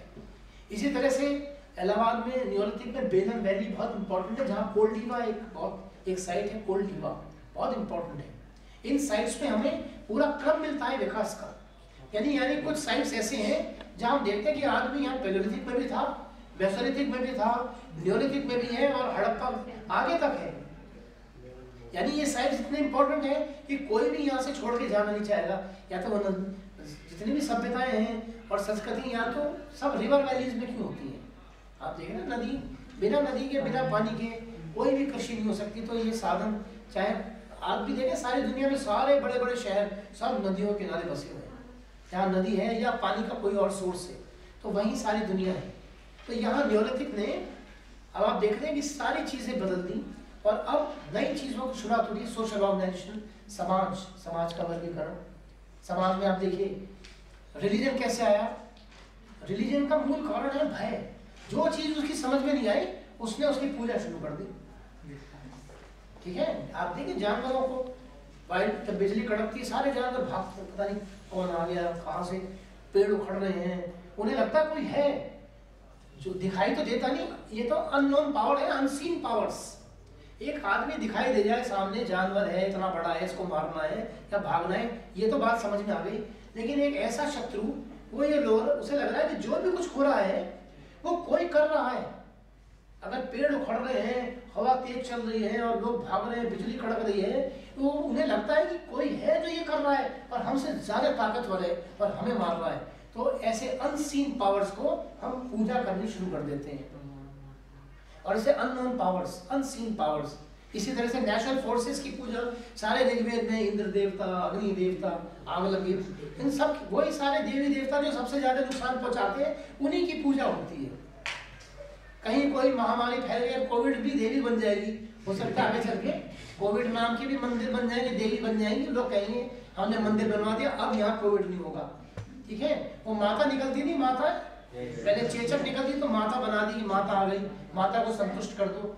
मैंने यूएनडीपी का प्रोजेक्ट किया था ट्राइबल एरिया में, वहाँ मध्य प्रदेश में पन्ना नेशनल पार्क में। तो मैंने वहाँ देखा कि जंगलों में आग लगती थी। वो जो कबीले के लोग हैं, अगर उनके घर कोई बीमार है, 2-4 आदमी मर गए, तो वो जंगल में आग लगा देते। तो उन्हें लगता है कि वो देवी है, वो शांत हो जाएगी तो फिर हम नहीं मरेंगे। ठीक है, वो ऐसा मानते हैं। कोई हर चीज का वो, और फिर ऐसा कारण ढूंढने वाले लोग आ गए। वो पंडित पुरोहित बन गए, कोई ओझा बन गए, कोई मौलवी बन गए और कोई प्रीस्ट बन गए। ये जो नया वर्ग है सारी दुनिया में प्रीस्टहुड, ये ऐसे आया कि उसी दल में से कुछ ऐसे लोग जो अपनी व्याख्या करते हैं कि ऐसा करो ऐसा करो। आप जानते हैं ना, दुनिया में हर चीज में निर्णय लेने की जरूरत है। आपने तो देखा आपकी जिंदगी में कितने निर्णय हैं। अरे कहीं जाना है नहीं जाना, ये भी तो निर्णय है। आज भी तो बहुत से लोग शायद नहीं आए, आपको आज जाना है नहीं जाना, सड़क क्रॉस करनी है नहीं करनी। कितने लोग मर जाते हैं सड़क पे गलत क्रॉस करके। हर पॉइंट पे आपको डिसीजन लेना है। तो जिन समाज की हम बात कर रहे हैं, उस समाज में हमारे लिए दल है, दूसरा दल आ गया, अपने आप एक लीडरशिप इमर्ज करती है। ठीक है ना, जानवरों में भी है, एक लीडर होता है, जब तक वो ताकतवर है दूसरा आ जाता है। तो एक लीडर है जो बताएगा कि लड़ना है नहीं लड़ना, अभी नहीं लड़ना, हमसे ज्यादा ताकतवर है, भागना है या छीनना है, ये भी एक डिसीजन है। अगर हमसे कमजोर है तो अटैक करेंगे, नहीं तो नहीं करेंगे। जो ये डिसीजन लेंगे वही चीफ बन जाएंगे, वही लीडर होंगे, वही राजा, राज्य बनेंगे राजा। और कोई नहीं। वॉरियर क्लास कहाँ से आई? ये वॉरियर क्लास भी सब मैंने बताया ना आपको। ये जो कंसेप्ट है जय जवान जय किसान, और कुछ नहीं। जो किसान है वो रोज लड़ता है, वही लड़ना जानता है, वही लड़ेगा। और किसानों के बच्चे ही फिर पुलिस में जाते हैं और सेना में जाते हैं, और कोई नहीं जाता। सारी दुनिया में आप देख सकते हैं, क्योंकि संघर्ष, एक और वर्ग है जो संघर्ष करता है, वो है मछुआरे। उनकी हालत किसानों से भी ज्यादा बदतर है, क्योंकि वो रोज साइक्लोन भी झेलते हैं। आप देखें समुद्र में साइक्लोन, लेकिन वो रोज मछली पकड़ते हैं, वो बेचारे जीवन। और ये मछुआरे फिर ना वो खूब दूर तक जाते हैं, और फिर सारे कोलंबस और मार्को पोलो यही लोग थे जिन्होंने सारी दुनिया में जितनी ज्योग्राफिकल डिस्कवरीज हैं सब मछुआरे लोग हैं। चाहे वो स्पेन के हों या पुर्तगाल के, ये सब वही लोग थे। सारे समुद्र से घिरे हुए, समुद्र में जानना, समुद्र में तलाश करना और नई नई जिज्ञासाएं। तो करेगा कौन? कोई तो वर्ग होगा समाज में। तो ये सारी दुनिया का पता लगाया इन्होंने। तो सारी दुनिया में उपनिवेशवाद भी यही लोग लेकर आए। ये जो इंग्लैंड और फ्रांस और जर्मनी और पुर्तगाल सारी दिल्ली में दुनिया का पता लगाया, तो यही साहस रखते थे दुनिया से एक भाग से दूसरी दुनिया में जाने का। तो सारा कॉलोनियलिज्म का इतिहास भी इन्हीं के हाथ में है। हम तो गुलाम रहे हैं। हमें जरूरत क्या है जाने की? भाई जहाँ सब कुछ इतना अनुकूल है, जाएगा वो जिसके जीवन में प्रेशर है, जिसके जीवन में संघर्ष है। इसी तरह से जो कृषक है, कृषक समाज है, उसके जीवन में जो संघर्ष है फसलों का और मौसम का, वो सब उसी वजह से वो लड़ाकू बनता है। वॉरियर क्लास कहाँ से इमर्ज होती है? यहीं से इमर्ज होती है।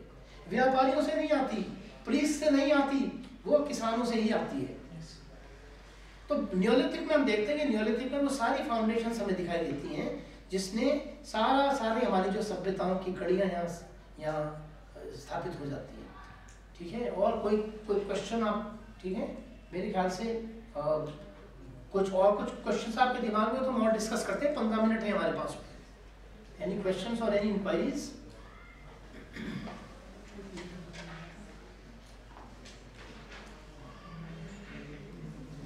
मेरा ईमेल आईडी आप नोट कर लीजिए, किसी को कुछ पूछना हो तो आप अपना मेंशन करके कि you belong to this class. मेरा नाम है प्रज्ञान चौधरी। ठीक है, तो मेरा ईमेल आईडी है pragyanc@gmail.com। ठीक है, स्मॉल लेटर्स में। If there is any enquiry. और मैंने आपको बताया एक चीज कि पढ़ाई से देखिए कुछ भी हो, बहुत कुछ होने वाला नहीं है। केवल बुक फॉर्म भरने से कुछ नहीं होता। जब तक आप उसको जब तक कंसेप्ट क्लियर नहीं होंगे, तो आप लोग एक अलग रजिस्टर्स बनाइए जहां कंसेप्ट हो। ठीक है, कॉलोनियलिज्म क्या कंसेप्ट है, कास्ट क्या है, व्हाट इज वर्ण, हर चीज के जो कंसेप्ट्स हैं, और ये सारी चीजें हम जो बात कर रहे हैं न्योलिथिक, पैलियोलिथिक, और इसके अंदर अब जैसे मिसाल के तौर पे एक चीज मैं भूल गया, सरप्लस क्या होता है? सरप्लस, सारी कहानी सरप्लस। What is surplus? अधिशेष। देखिए सरप्लस होता है, एक किसान, उसके 4 बच्चे हैं, तो उसको केवल 1 साल में 2 क्विंटल अनाज की जरूरत है।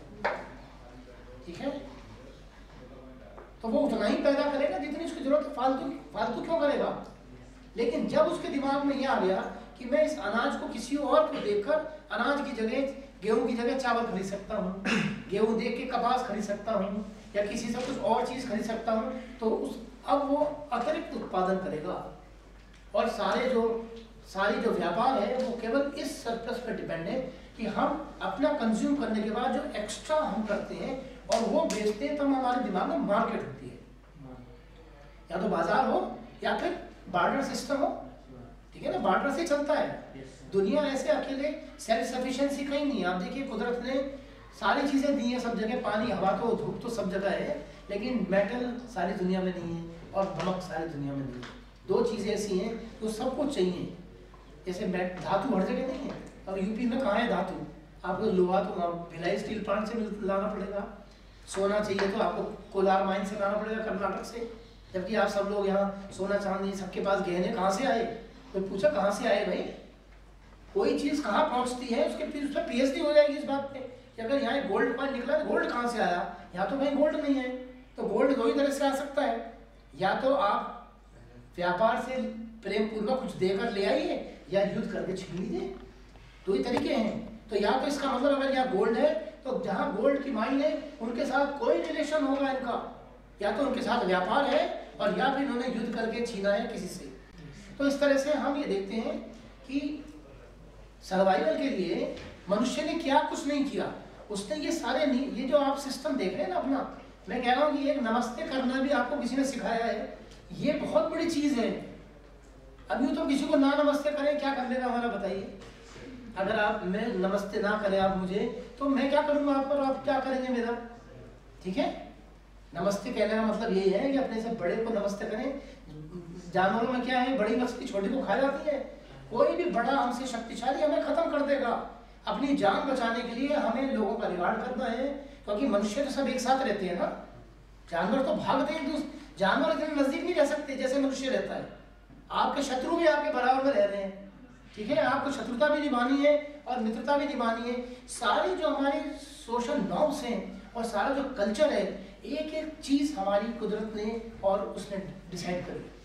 अब हम बात करते हैं मांसाहारी। मैंने बताया ना, सब मांसाहारी, हम मांसाहारी नहीं होते तो आज हम होते ही नहीं। जब कृषि नहीं थी तो मांस खा के तो आप यहाँ तक पहुँचे। कल्चरल रिलेटिविज्म, हम दूसरों का मजाक उड़ाते हैं। ठीक है, हम हिंदू हैं, हम मुसलमान हैं। ठीक है, कोई गाय की पूजा करता है, गाय की पूजा वो करेगा कि जो कृषि, गाय की पूजा वो कृषि समाज करता है, क्योंकि गाय बछड़े देती है और बछड़े कृषि में काम आते हैं। लेकिन इस्लाम के अंदर ऊँटों की पूजा है, क्योंकि सऊदी अरेबिया में तो इतना, देखिए, और हम सूर्य की पूजा करते हैं, हिटलर भी करता था जर्मनी में, क्योंकि वो कृषि प्रधान है, सूर्य वनस्पति देता है ना, सोर्स ऑफ लाइट है। लेकिन जो इस्लाम है, जो सऊदी अरेबिया में जिसका जन्म हो रहा है, वहाँ पे तो सन ऑलरेडी 50 डिग्री पे, वो तो सारा दिन उनको जलाता है, वो रात को निकलते हैं शीतलता में, जब चंद्रमा, तो वो चांद की पूजा करते हैं। इसलिए आपको सारे इस्लामिक झंडों में चांद तारे मिलते हैं, क्यों है या नहीं? इस्लामिक कंट्रीज चांद तारों की पूजा करते हैं, ऊँट उनके जीवन में है, क्योंकि यही उन्हें रेगिस्तान से बाहर हमारी हर चीज़ उससे जुड़ी हुई है। इस्लाम जहाँ सऊदी अरेबिया में जहाँ पानी नहीं है, और वहाँ कैसे लोग पानी का इस्तेमाल करते हैं, और यहाँ लोग कुंभ मेले में नहाने के लिए जाते हैं लोग, जहाँ पानी है, नदियाँ हैं, तो कौन सी चीज़ की अबंडेंस है और किस चीज़ का डेप्रीवेशन है, सारा कल्चर इस बात पर डिपेंड करता है। चीनी लोग सांप बिच्छू खाते हैं, अरे जब जहाँ कृषि नहीं है और जहाँ कुछ नहीं है तो कैसे वो अपने बच्चों को क्या खिलाएंगे? तो जो मिला उनका उन्होंने वैसे ही सिस्टम बना लिए, वो ऐसे ही जिंदा रहे हैं। यहाँ तक कि आपकी जो शक्ल सूरत, अगर आप एंथ्रोपोलॉजी पढ़े तो आप जैसे हैं इसीलिए आप जिंदा हैं, क्योंकि आप ऐसे हैं। अगर कोई काला है तो वो काला ही जिंदा रहेगा, अगर हमने उसको इंग्लैंड में भेज दिया गोरे लोगों के बीच में तो मर जाएगा, ठीक है? क्योंकि आपकी जो हब्शी, जिन्हें हम अफ्रीकन्स कहते हैं, उनके सारा सिस्टम ऐसा है कि गर्म हवा को फेफड़ों तक नहीं पहुंचाना है, और इसलिए हमारे जो यूरोपियन, जो नॉर्डिक रेस है, उनकी नाक लंबी और चेहरे और शक्ल, उनकी स्किन ऐसी होती है। अगर काले लोग काले नहीं होंगे तो वो स्किन कैंसर से मर जाएंगे। अल्ट्रावायलेट रेस हैं जो काला कलर उसको पूरी तरह से कंज्यूम नहीं होने देते। कहने का मतलब ये है कि सारा जो आपकी जो लाइफ है और हमारी जो कहानी है वो totally governed bye environment, environment से ही गवर्न्ड है। इसलिए हम किसी को, जो मैंने बताया ना कि जो जैसा है वो वैसा ही हो सकता है, वो जरा भी इधर से उधर होने की कोशिश करेगा तो वो मारा जाएगा, वो सर्वाइव नहीं कर सकता। इसे हम कहते हैं एंथ्रोपोलॉजी में कल्चरल रिलेटिविज्म। तो इसी तरह से हम जो बात हम वहाँ से कर रहे थे सरप्लस की, कि जो सरप्लस, सारा व्यापार सरप्लस पे है, कि इधर का सामान उधर पहुँचाते हैं। एक सामान जो एबंडेंस में है, अगर यहाँ मेरठ में गन्ना या गेहूँ पैदा हो रहा है तो व्यापारी यहाँ से गेहूँ गन्ना खरीद के कश्मीर में ले जाएंगे, क्योंकि वहाँ गन्ना नहीं होता और वहाँ गेहूँ नहीं होता, और वहाँ से सेब खरीद के आपको पहुँचाएंगे, ठीक है? सारा व्यापार एक जगह की डेप्रीवेशन और एबंडेंस को दूर करता है। अगर ऐसा नहीं होता तो व्यापार की जरूरत ही नहीं थी। ट्रेड का मतलब ही है कि आप ट्रेड उसी चीज में करेंगे जो आपके पास नहीं है, अदरवाइज क्यों करेंगे? और फिर यही रिलेशनशिप्स हैं सारे। अभी अगर टाइम नहीं है, लेकिन अभी जब हम आगे देखेंगे कास्ट पास्ट की बात करेंगे, तो सारा जो कास्ट सिस्टम है और कुछ नहीं है, केवल कुछ लोग कास्ट, क्यों ट्राइबल्स एक दूसरे के नजदीक आते हैं, जो ट्राइब्स होती है ना। अब ये गोत्र सिस्टम क्या है, आप देखते हैं कि एक गोत्र में विवाह नहीं हो सकता ना, तो विवाह करने के लिए दूसरे ट्राइब की जरूरत पड़ेगी। अगर किसी एक पर्टिकुलर ट्राइब के अंदर 4 आदमी आज मैरिजेबल हैं, 4 आदमी हैं, तो इनको दूसरी ट्राइब की कन्याओं की आवश्यकता है, इसलिए दूसरी ट्राइब की जरूरत है। और इस तरह से कन्याएं, 4 कन्याएं दूसरी ट्राइब से 4, इस तरह से एक्सचेंज होता है और फिर एक रिलेशन बन गया। अब जब युद्ध होगा तो पावर डबल होगी, अब 2 ट्राइब लड़ेंगी, और 2 ट्राइब ने 4 के साथ समझौते कर लिए। आप देखिए बहुत सारे राजाओं ने इन वैवाहिक संबंधों से ही अपने आप को महाराजा बनाया। चंद्रगुप्त मौर्य और चंद्रगुप्त विक्रमादित्य सब है, जितने भी उनकी कन्याएं, वो सब रानियां हैं, वो सब केवल पॉलिटिकल सिक्योरिटी और अपने साम्राज्य की सुरक्षा के लिए, किस तरह से हम अपनी पावर को डबल करना चाहते हैं। तो ये सारे जो हमारे सिस्टम्स हैं उन हिस्टोरिकल फोर्सेस से आते हैं। ये किसी की जो भी इतिहास में है वो किसी शौक की वजह से नहीं है, ठीक है ना। कोई भी चीज़ ऐसी नहीं है, चाहे वो पेंटिंग है, चाहे वो आर्किटेक्चर है, हम सोचे कि अंग्रेजों ने ये बनाए हैं, हम भवन बनाकर अपनी ताकत को दिखाते हैं, आदमी विद्रोह ना करे। आप रिपब्लिक डे पे आप देखते हैं भारत एक शांति प्रिय देश है, फिर आप गणतंत्र पे अपने हथियारों की नुमाइश क्यों करते हैं? सारी दुनिया को, और किसको बुलाते हैं? पड़ोसी देशों के उसको बुलाते हैं, देखो हमारे पास अग्नि है, हमारे पास ये मिसाइल है, हमसे ज़्यादा लड़ने की जरूरत नहीं है, हम बहुत ताकतवर हैं। हालांकि उतने होंगे नहीं, लेकिन हम प्रदर्शन करते हैं हथियारों का, सेनाओं का, ये दिखाने के लिए कि हमारे पास बहुत कुछ है। इस तरह से क्या है इससे, और फिर जनता को डराते हैं कि विद्रोह ना करे जिससे, और साम्राज्य सुरक्षित रहे। सब लोगों ने, अकबर ने दीन इलाही कोई शौक नहीं था उसको, केवल अब सारा साम्राज्य जीत लिया, चैन से 50 साल शासन किया दीन इलाही पर, क्या जरूरत है, कोई विद्रोह नहीं हुआ। रिलीजन, सोसाइटी, कास्ट, जितने भी आप देखते हैं सिस्टम्स हैं, ये सब सर्वाइवल के सिस्टम्स हैं, और इनको हमें उस तरह से अगर नहीं देखेंगे तो इसका मतलब हमारी अंडरस्टैंडिंग सही है। और being a student of history, आपको हर चीज हिस्टोरिकल पर्सपेक्टिव से देखनी है।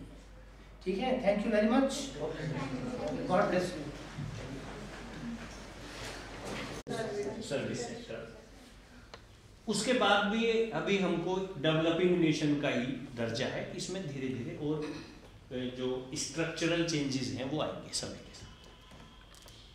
इकोनॉमी को समझने के लिए हमने उसको 3 सेक्टर में बांटा, प्राइमरी, सेकेंडरी और टर्सरी। उसमें कितना प्रोड्यूस हुआ अलग अलग कैलकुलेट कर लो, और फिर उन तीनों को एक जगह जोड़ दो, तो उसमें क्या हो। एक तो इन्होंने कहा है कि जितना भी प्रोड्यूस हुआ, चाहे गुड्स चाहे सर्विस, उनका मॉनेटरी वैल्यूएशन कर लो।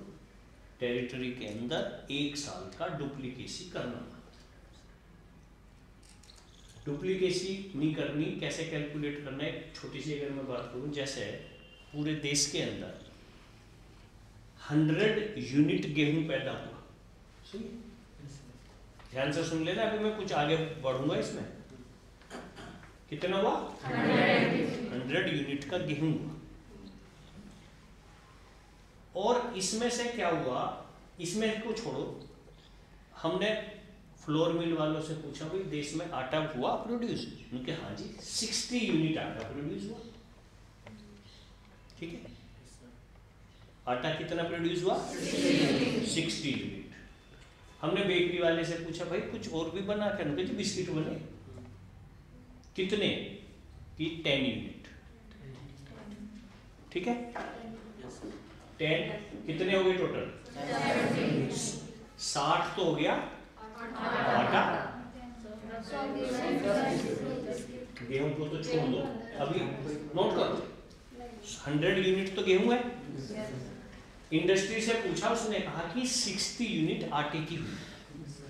नोट करो, फिर दिक्कत करो, अभी चेंज करूंगा हल्का सा डेटा। 100 यूनिट व्हीट की है, 60 यूनिट फ्लोर, ठीक है, फ्लोर की होगी, आटे की। 20 पहले कितनी बोली थी? 10, 15 कर लो, है ना। 15 बिस्किट बन गए, और मैगी भी बना लो 5 तो, है ना, 5 मैगी बन गई, सही है। हमने रेट पूछा, गेहूं का रेट मान लिया 2 रुपए, ठीक है, आटा 3 रुपए। राकेश ठीक है तो बीच में आ जाएगा, कहेगा मैं यही कह रहा हूं कि हमसे 2 और बेच रहे 3। जो भाई को यूं नहीं पता कि वो 2 से 3 ऐसे ही हो गया, कुछ करना पड़ा होगा ना, कि खाली बस गाली दे दी और काम चल गया। ठीक है, आटा 3 और फिर बिस्किट 4, मैगी 5 और रुपए पर यूनिट, सही। जरा जीडीपी कैलकुलेट करो। डुप्लीकेसी नहीं होनी है, ऐसा पहले ही पढ़ चुके हैं हम डेफिनेशन में।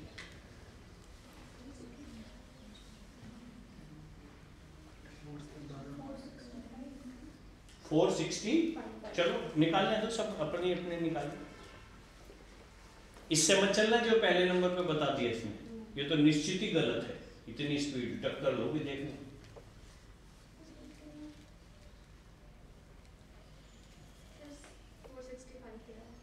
और 65 आ रहा है।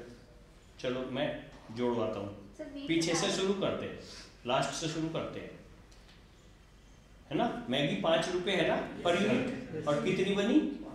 25 लिखो, लिख लिया। बिस्किट 4 यूनिट है, नहीं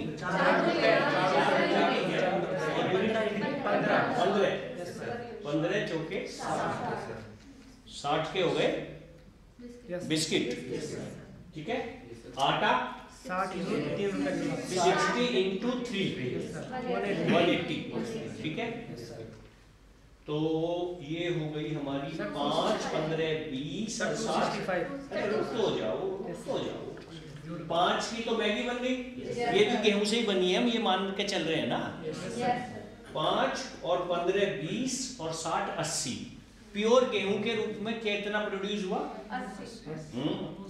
प्योर गेहूं 100 हुआ था, 100 में से 80 तो कन्वर्ट हो गया, और हमने कन्वर्जन को जोड़ लिया ना, तो उसे मत गिनो। अब ये बचा कितना? 20, और ये 1 रुपये, 2 रुपये, 2, ठीक है 40। अब बताओ घट कैसे गया? देखो ये है, तुमने क्या किया था? गेहूं पूरा कर दिया था। अब जो आटा है 3 रुपए, उसमें 2 रुपए वाला गेहूं भी तो शामिल था, तो उसे तो हटाते, डुप्लीकेशन नहीं हो गई है। यही नहीं करना है। अगर पूरे देश में केवल गेहूं पैदा हो और बिस्किट पैदा हो और मैगी पैदा हो और आटा, और ये जो एग्जाम्पल दिया ऐसे उनका मॉनेटरी वैल्यूएशन हो, तो डुप्लीकेसी हटा करके जो आया, कितना आया फाइनली? 305। ये इस देश का जीडीपी। कुछ समझ में आई बात? डुप्लीकेसी को कोशिश करो हटाने, है ना। एग्जैक्टली चलो यहां तो हिसाब लग भी जाएगा। अब भाई मैगी 5 रुपए की है, तो सारा गेहूं ही थोड़ी है उसमें, है ना। बाबा रामदेव का भी तो ख्याल करो, है ना। खाली उसने गेहूं 1 रुपए के 5, 2 के 5 थोड़ी कर दिए, है ना, ठीक है। तो जो कंसेप्ट है जीडीपी की, किसी कंट्री की जो टेरिटरी है उसके अंदर जितने भी फाइनल गुड्स, फाइनल शब्द आया ना, तो जैसे वहां बिस्किट फाइनल था, फाइनल क्यों मान लिया हमने इसको? क्योंकि इसके बाद वो कंज्यूम हो जाएगा। मैगी प्रोड्यूस हुई, कंज्यूम हो, बिस्किट कंज्यूम हो, है ना, आटा कंज्यूम हो, और 20 यूनिट इसका मतलब गेहूं के रूप में ही कंज्यूम हुआ हो, है ना। बात समझ में आ गई? ये है जीडीपी की एक सामान्य सी कैलकुलेशन। हम पढ़ रहे हैं नेशनल इनकम, मगर अभी हमने क्या निकाला? जीडीपी, सही है। अब आप एक शब्द लिखिए, एनडीपी, नेट डोमेस्टिक प्रोडक्ट। पहले क्या लिखा था? ग्रॉस डोमेस्टिक प्रोडक्ट, और अब क्या लिखा है? नेट डोमेस्टिक, ठीक है। तो जो एनडीपी होता है is equal to GDP calculate हो गया, लिखो जीडीपी, जीडीपी तो है माइनस डेप्रिसिएशन। अब ये डेप्रिसिएशन क्या है इसको समझिए। हमने पूरे देश के अंदर एक साल में जितना प्रोड्यूस किया उसका तो हिसाब जोड़ लिया, सही। लेकिन इस 305 था ना हमारा जीडीपी, हमने जो 305 का जीडीपी किया एक साल में, इसके करने में अगर देश की जो कैपिटल है, जो देश के संसाधन हैं, जो रिसोर्सेज हैं, उनकी वैल्यू में अगर कोई कमी आई है, ठीक है, जिससे हम प्रोड्यूस करते हैं उनको हम बोलते हैं एसेट्स। एसेट्स से तो प्रोड्यूस करते हैं हम। भाई अगर हम फैक्ट्री है, फैक्ट्री में हम कोई चीज बनाते हैं, तो फैक्ट्री में प्लांट है, मशीन है, बिल्डिंग है, इनसे ही तो बनाते हैं। तो पूरे साल हमने प्रोडक्शन किया, तो हमारी अगर प्लांट की वैल्यू कम हो गई, कुछ ओरिजिनल जब प्लांट था वो 1 करोड़ का था, एक साल बाद क्या वो 1 करोड़ का है? बताओ, नहीं है ना। वैल्यू कम हो जाएगी उसकी, समय के साथ उसकी वैल्यू कम हो जाएगी ना। इसको हम होल्ड पे, मतलब तुम इसको छोड़ सकते हो रखकर ऐसे यहाँ पे। हाँ सर 1 मिनट के। हाँ हाँ, नहीं ये आपका भी रहना कंपलसरी है। क्यों? इसे ऑपरेट करना है सर। इसको कभी कभी लाइव फिर चला जाएगा तो उसके लिए कोई ठीक, मैं चला जाऊंगा सर, बस ये रहेगा। कोई क्या बात कर रहे थे? डेप्रिसिएशन। तो जो यूज करने के साथ जो वैल्यू में कमी आई उसको हम डेप्रिसिएशन बोलते हैं। सही है। तो सही जीडीपी समझना है, अगर सपोज हमारे 25 रुपए का तो एसएफसी कम हो गई है ना, तो एनडीपी कितना हुआ? 305 माइनस 25। निकाल लो, निकाल के बताओ। 280। हाँ लिख लो, लिख लो, कोई बुराई नहीं। ठीक है, क्लियर? अब भारत में टोटल 305 का प्रोडक्शन है और अगर नेट बात करें तो 280 का है। लेकिन इस समझने के लिए हम एक नई कंसेप्ट पे चलते हैं कि भारत में जितना प्रोड्यूस हुआ, क्या वो सारा का सारा भारतीयों ने ही प्रोड्यूस किया? ऐसा भी तो हो सकता है कि भारत के बाहर के कुछ व्यक्ति या कंपनी भारत में आई हो और उन्होंने यहाँ पे प्रोड्यूस किया हो। एक बात। और जितने भारतीय हैं जरूरी तो नहीं है वो सारे भारत में ही हो, वो हो सकता है हम में से ही कुछ भारत के बाहर गए हुए हो और वो वहां पर प्रोडक्शन प्रोसेस में हो। ठीक है, और वो वहां से कुछ हमें भारत में वापस भेजते। बोलो। तो एक कंसेप्ट तो थी भारत में कितना पैदा हुआ, हमने ये नहीं देखा किसने किया, है ना। बस भारत की टेरिटोरी के अंदर जितने भी फाइनल गुड्स और सर्विसेज प्रोड्यूस हुए, जीडीपी ने तो वो देखा। लेकिन अगर हम ये कहें कि भारतीयों ने कितना प्रोड्यूस किया, अब भारतीयों ने तो भारत में भी किया और भारत के बाहर भी किया। तो अब बात आ गई कुछ कुछ नेशनलिज्म की, है ना। जैसे मोदी जी कह रहे हैं ना आत्मनिर्भर भारत, तो जब वो आत्मनिर्भर भारत की बात करते हैं तो मतलब अगर हमारे देश के कुछ बाहर हैं तो वो उस भारत में उनकी डेफिनेशन में वो भी शामिल है ना। ठीक है, तो जब हम नेशनलिज्म की बात थोड़ा नेशनलिस्ट से हो गए तो एक शब्द आएगा जीएनपी, लिखो, ग्रॉस नेशनल प्रोडक्ट।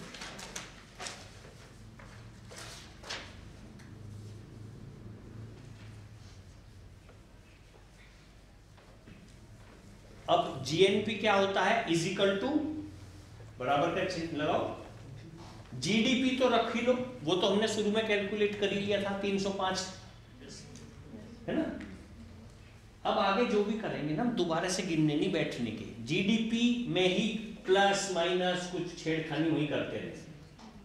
ठीक है, तो जीएनपी बराबर क्या होता है? जीडीपी। अच्छा अब देखो, जीडीपी हमारा 305 था, ठीक है।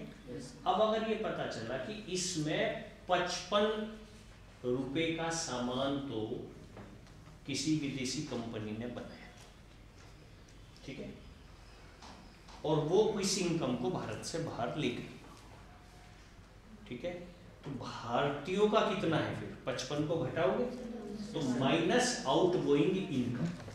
जीडीपी में जीएनपी कैसे कैलकुलेट होगा? जीडीपी माइनस आउट गोइंग, ठीक है। और पता ये चला, ठीक है, कि 40 भारतीयों ने बाहर जो गए हुए हैं वहां अर्न किया है, उसे भारत में लाए, तो वो 40 जोड़ लो, प्लस कर लो incoming income from abroad, outgoing income from to abroad minus कर दो, और इनकमिंग इनकम फ्रॉम अब्रॉड को ऐड कर दो। कितना आया? 290।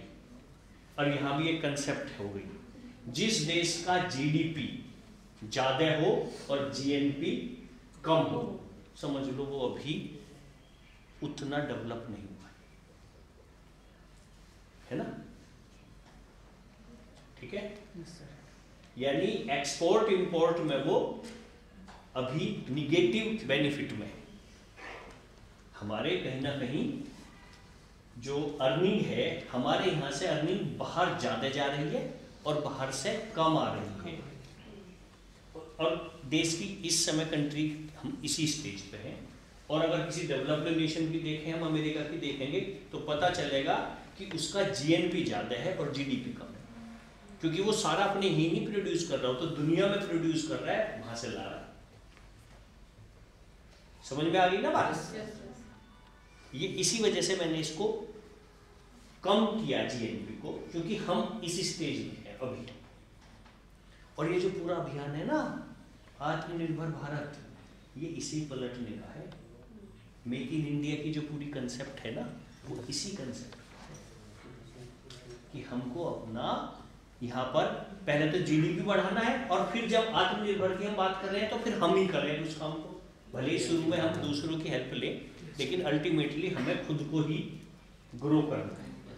तो मेक इन इंडिया, और मेक इन इंडिया से होगा आत्मनिर्भर भारत। ठीक है, ये कंसेप्ट है। अभी हम जीडीपी हमारा ज्यादा है और जीएनपी कम।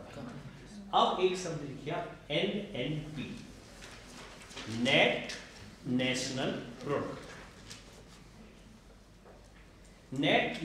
अब देखो, नेट नेशनल करना है ना, तो कुछ ग्रोस नेशनल निकला हुआ है क्या?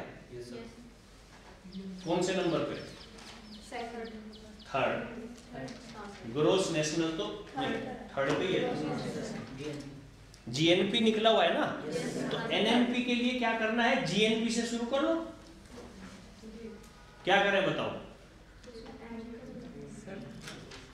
लगाओ दिमाग।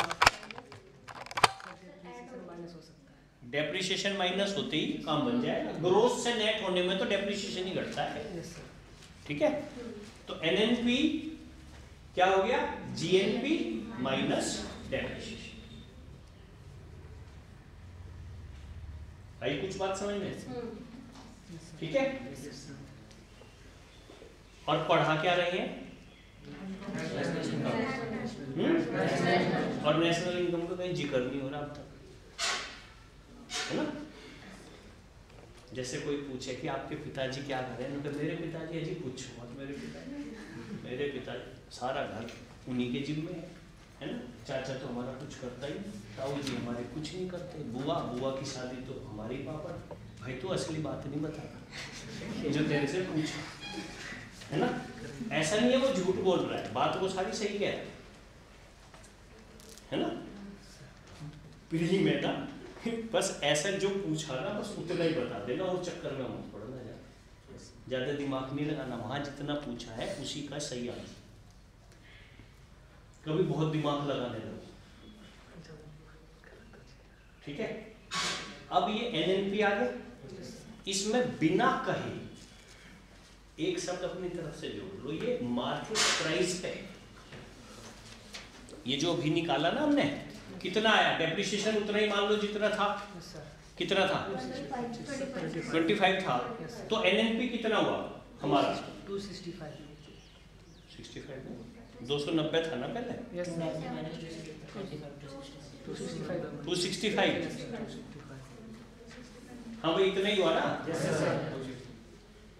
देखो, मैं कोई प्राइस तो देने से रहा, भारत रत्न अभी ईमानदारी से बताना कि 265 की कैलकुलेशन कितने लोगों की कॉपी पे है? हाथ उठाओ। 1 2 3 4 5 6 7 8। ठीक है, मेजोरिटी की है, रखो। जिनके पास ये कैलकुलेशन नहीं है जरा वो हाथ उठाए। उठा लो, कोई बात नहीं, ये कोई ठीक है। तुम कहीं भी नहीं उठा रहे भाई, तो उठा लो, ढंग से उठाओ। हाँ, 1 2 3 4। समझ तो आ गया ना? ठीक है, अब हमारा एनएनपी कितना हुआ? 265। अब एक नेक्स्ट शब्द आएगा और उसको लिखिए आप NNP at 88 factor cost. NNP ऊपर तो है मार्केट प्राइस पर, सही है? और अब हम इसकी जगह एक शब्द जोड़ेंगे एनएनपी एट फैक्टर कॉस्ट। ठीक, और इसमें डैश दे करके लिख लीजिए, this is the concept of national income in India.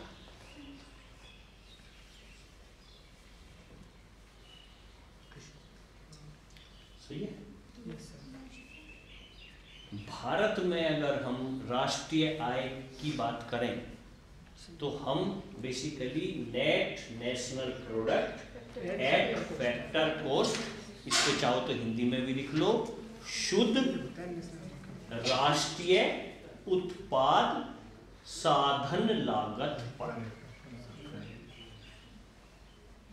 ठीक है, net national product at factor cost. सही। अब ऐसा नहीं है कि भारत में ये है तो पूरी दुनिया में यही है। कुछ देश जीडीपी को ही नेशनल इनकम मानते हैं, मान सकते हैं, कोई मना नहीं। कोई जीएनपी को भी मान सकता है, कोई एनएनपी मार्केट प्राइस को भी मान सकता है ना। हमने भारत में क्या माना है?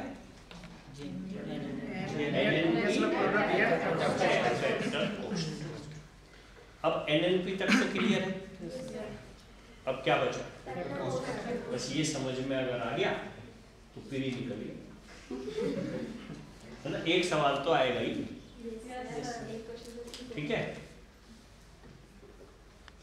अब इसको यहीं रोको, कुछ थोड़ा इधर उधर की बात करनी पड़ेगी, फिर आएंगे वापस,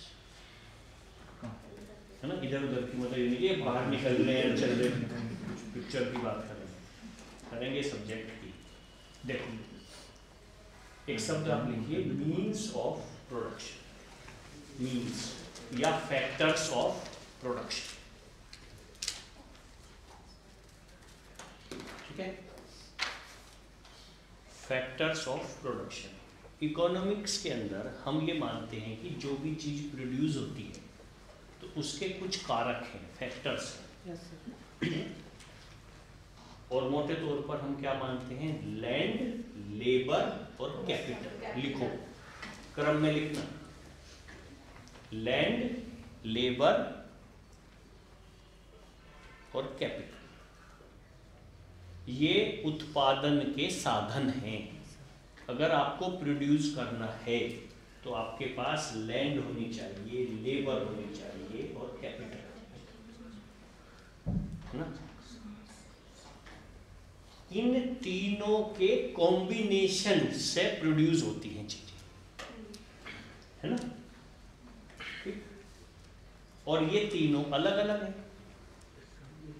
तो इनको एक साथ मिलाना पड़ेगा, है ना। और जब हमको इन तीनों को एक साथ मिलाना है तो ये ऐसे ही आ जाएंगे, है ना। ऐसा तो कोई बारात में भी नहीं आता। अगर उसे ये होना चाहे कि प्रीति भोज है, बताओ, डिनर एट 8, अगर ये ना लिखो शादी के कार्ड में, आएगा कोई? देखो मेरी शादी है, राजाना, खाली नाचना, बस पैर तोड़वाना, उसके बाद कुछ खाने को तो देना पड़ेगा। अब आप खाने का भी कमिटमेंट नहीं करेगा तो कौन आएगा? और ये कोई बहुत बढ़िया बात नहीं है कि एक बार कमिटमेंट कर दे तो हम अपनी भी नहीं सुनते। बढ़िया बात थोड़ी है, इसे मानते होंगे पर ये गंदी बात है। जिसका कमिटमेंट किया है उसकी पूरी सुनो, जिससे किया है उसकी भी सुनो। अब लैंड, लेबर और कैपिटल ये मीन्स ऑफ प्रोडक्शन है। अपने अपने घर आराम से चद्दर तान के सोए। अब ये ऐसे नहीं आने के, इनको बुलाना पड़ेगा, और जब बुलाओगे तो इनको कमिट करना पड़ेगा कुछ। भाई क्यों आएगा वरना? अब दोस्त भी कहाँ गए, उसे भी कहना पड़ेगा आजा कोल्ड ड्रिंक पियेंगे, चाय पियेंगे। हम ऐसे लोगों को नहीं बुलाते हैं, घर पे कब आओगे चाय, चाय पहले बताओ। अब इन तीनों का जो कमिटमेंट है, लैंड के कमिटमेंट को हम कहते हैं, लैंड को जो देना पड़ेगा बदले में वो है रेंट, लिखो। और लेबर को वेजिस, और कैपिटल को इंटरेस्ट, ठीक है। कैपिटल को बदले में देना पड़ेगा ब्याज। तो ये क्वेश्चन आया था 2019 में। हाँ, वेरी गुड। इससे पता है क्या हुआ? अपनी वैल्यू सी बढ़ी ना। क्यों लगा नहीं तुम सबको कि इसका मतलब ये सर तो ठीक पड़ा है। इसको तो क्रम में रखना बताया था कि पहले क्या है, सेकंड पे क्या, थर्ड पे क्या। ठीक है भाई, ये जो रिसोर्सेज है ना, इनको बदले में कुछ चाहिए। बिना बदले में कुछ देने के, प्रॉमिस के कौन आएगा? अब माननीय मुख्यमंत्री योगी आदित्यनाथ जी ने ये योजना की, इसमें ये होना टीचरों को बुलाना पड़ेगा ना, बिना कमिटमेंट है, कुछ तो करना होगा। और अगर कंफ्यूजन है अभी, और जैसा कि है कि कितना, तो अभी उतने जोश में नहीं है शिक्षक, और रिकॉर्ड हो रहा है तो और अच्छी बात। अगर पहुंच जाए कि कमिटमेंट वहां तो हो रहा होगा, हम तक नहीं पहुंचा, तो कहीं ना कहीं बीच में गड़बड़ है ना। देखो कमिटमेंट कर दो एक बार, तो फिर वो लेबर भाग के आएगी, कैपिटल भी भाग के आएगा, है ना। ऐसे नहीं आएगा कोई। भाई क्यों आईटी में जा रहे हैं सब बच्चे?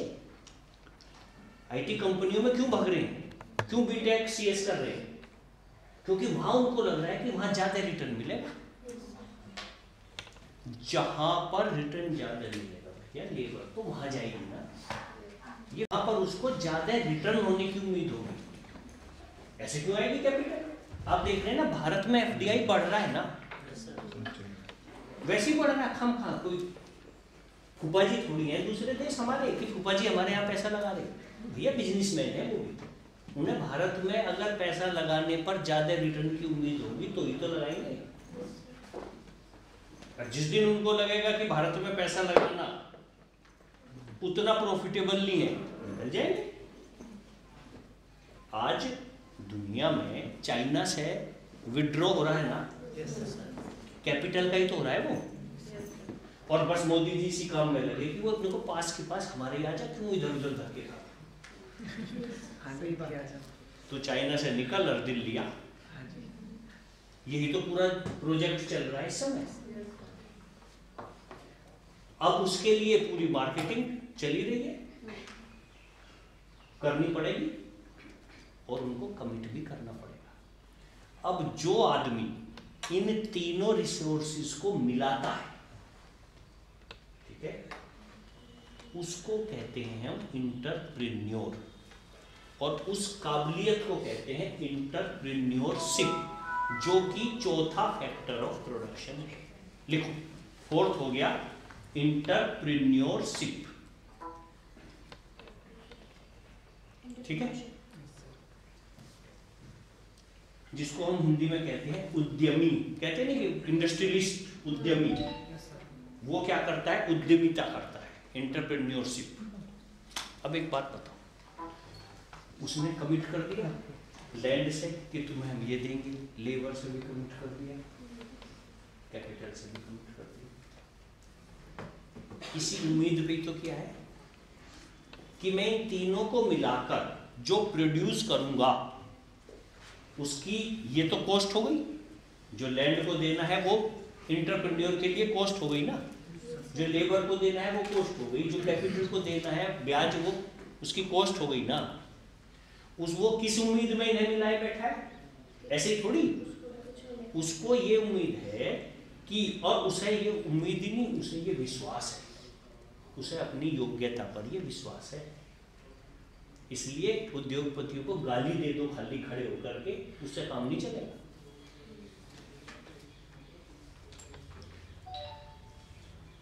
वो इन रिसोर्सेज को कमिट करके बुला रहा है। आप अपने यहाँ जब मेहमानों को बुलाते हो, इस कॉन्फिडेंस ही तो बुलाते हो कि प्रीति भोज करा देंगे 500 जनों को, कि ऐसे ही नो तो देते हो।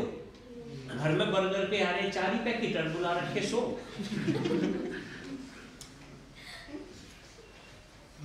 होगा ना कलेश। भाई आपने लैंड, लेबर, कैपिटल को बुला तो लिया और कमिट भी कर दिया, बिना कमिट तो वो आनी ही नहीं। तो आपको अपने पर ये पूरा विश्वास होगा कि मैं इनके कॉम्बिनेशन से जो प्रोड्यूस करूंगा, प्रोड्यूस में क्या करूंगा? आइदर गुड्स और सर्विस, ठीक है, और उनको मैं मार्केट में बेचूंगा। तो उसके मार्केट का जो प्राइस मुझे आएगा वो इस कमिटमेंट से ज्यादा आ जाएगा।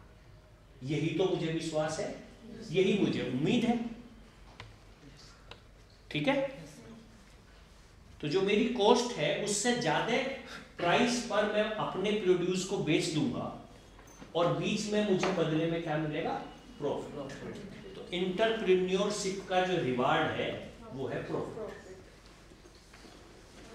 तो चार चीजें हो गई, लैंड को मिल गया रेंट, लेबर को मिल गई वेजेस, कैपिटल को मिल गया इंटरेस्ट और एंटरप्रेन्योर को मिला प्रॉफिट। तो एक क्वेश्चन बनता है, profit is the reward of risk. लिख लो, profit is the reward of risk.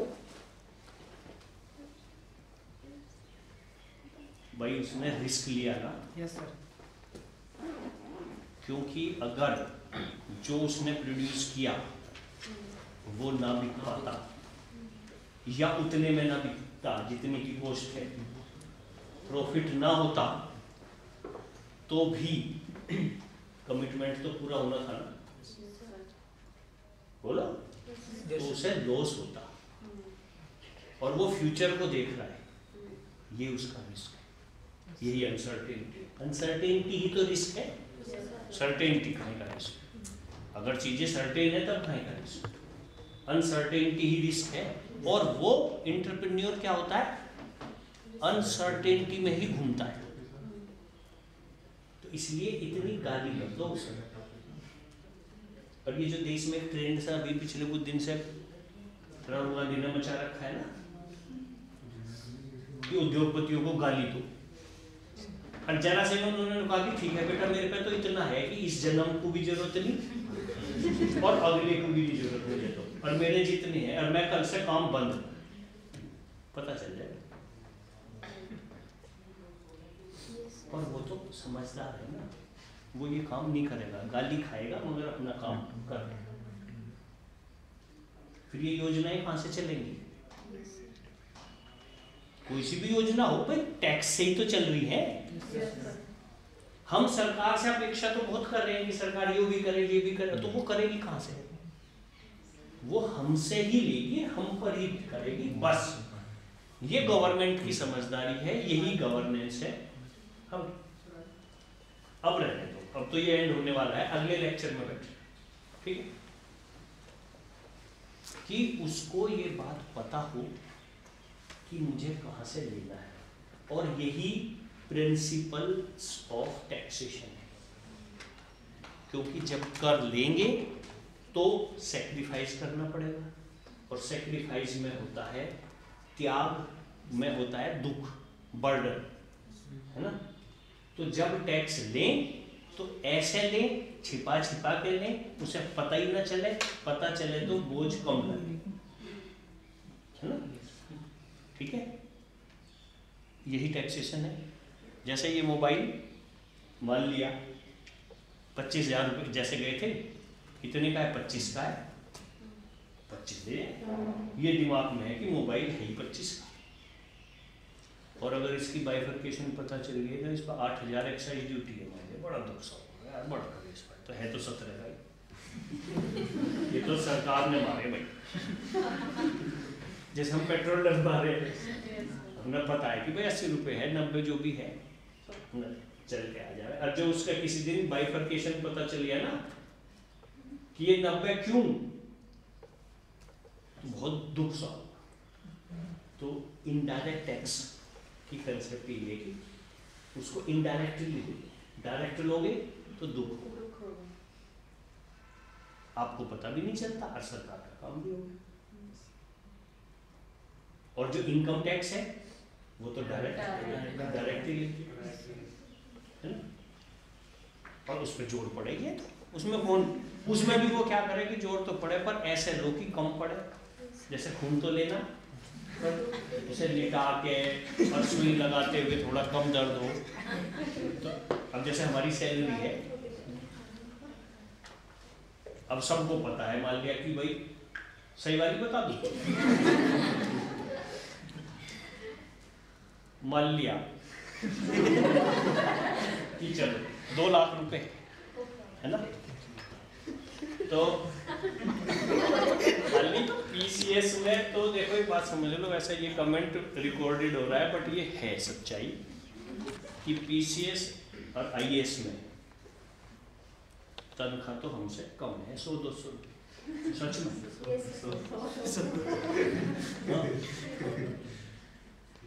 ठीक है, सैलरी वाइज मैं डिग्री कॉलेज के प्रोफेसर की बात कर रहा हूँ। हमारा स्केल सिविल सर्वेंट से 10-20 रुपए ज्यादा ही है ना। लेकिन अगर एक कुआरे प्रोफेसर की शादी हो उसे कितना दहेज मिलेगा, और एक कुआरा ये सोच की कितनी बनेगी देख लो, मार्केट वैल्यू उसकी है ना। ठीक है, वो अलग। अब जैसे मैंने आपको बताया 2 लाख, और सच्चाई पता है ये है, मैं अपनी बता रहा हूँ, 40,000 रुपये पर मंथ टैक्स देता हूँ। कितना? 40,000 per month. 40,000 per month salary नहीं है इस देश में। 5 करोड़ आदमी की 135 लाख से इनकम, बल्कि सैलरी छोड़ो। लेकिन अब क्या है कि अगर सरकार पहले मेरे खाते में 2 लाख डाल दे और फिर सुबह नु कहे 40 दे दे, भाई कितना जोर बोलो।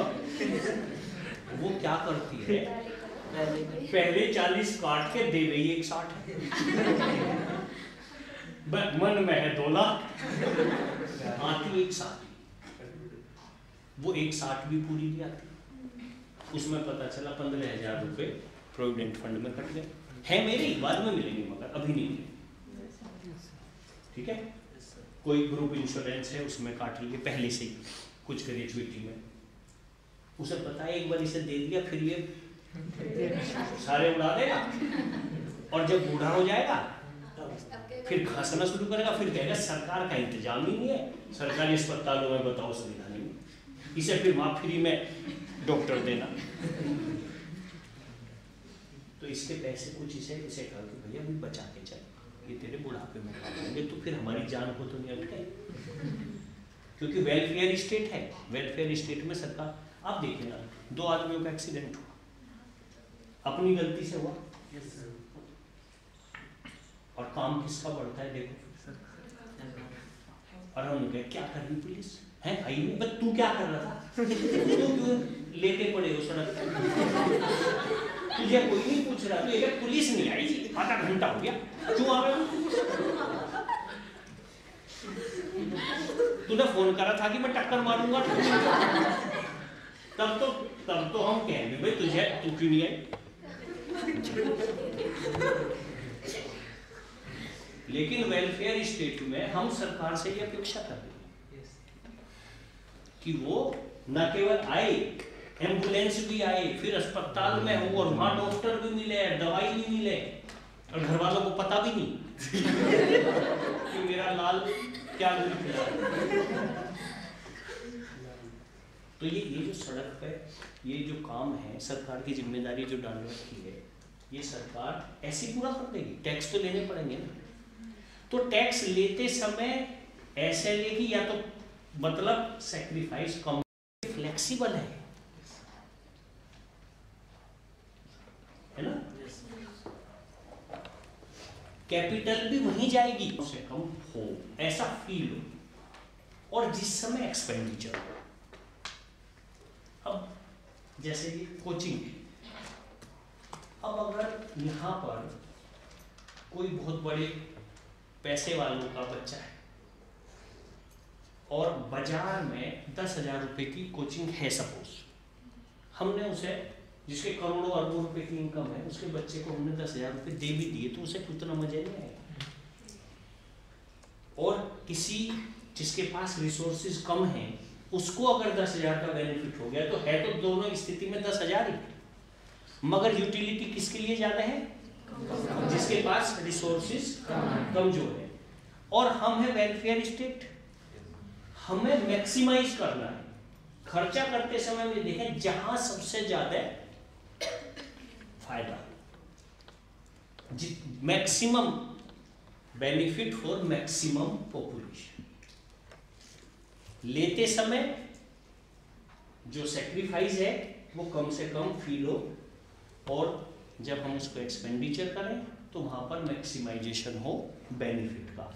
इस थ्योरी के साथ हम जो है गवर्नमेंट अपना काम करती है।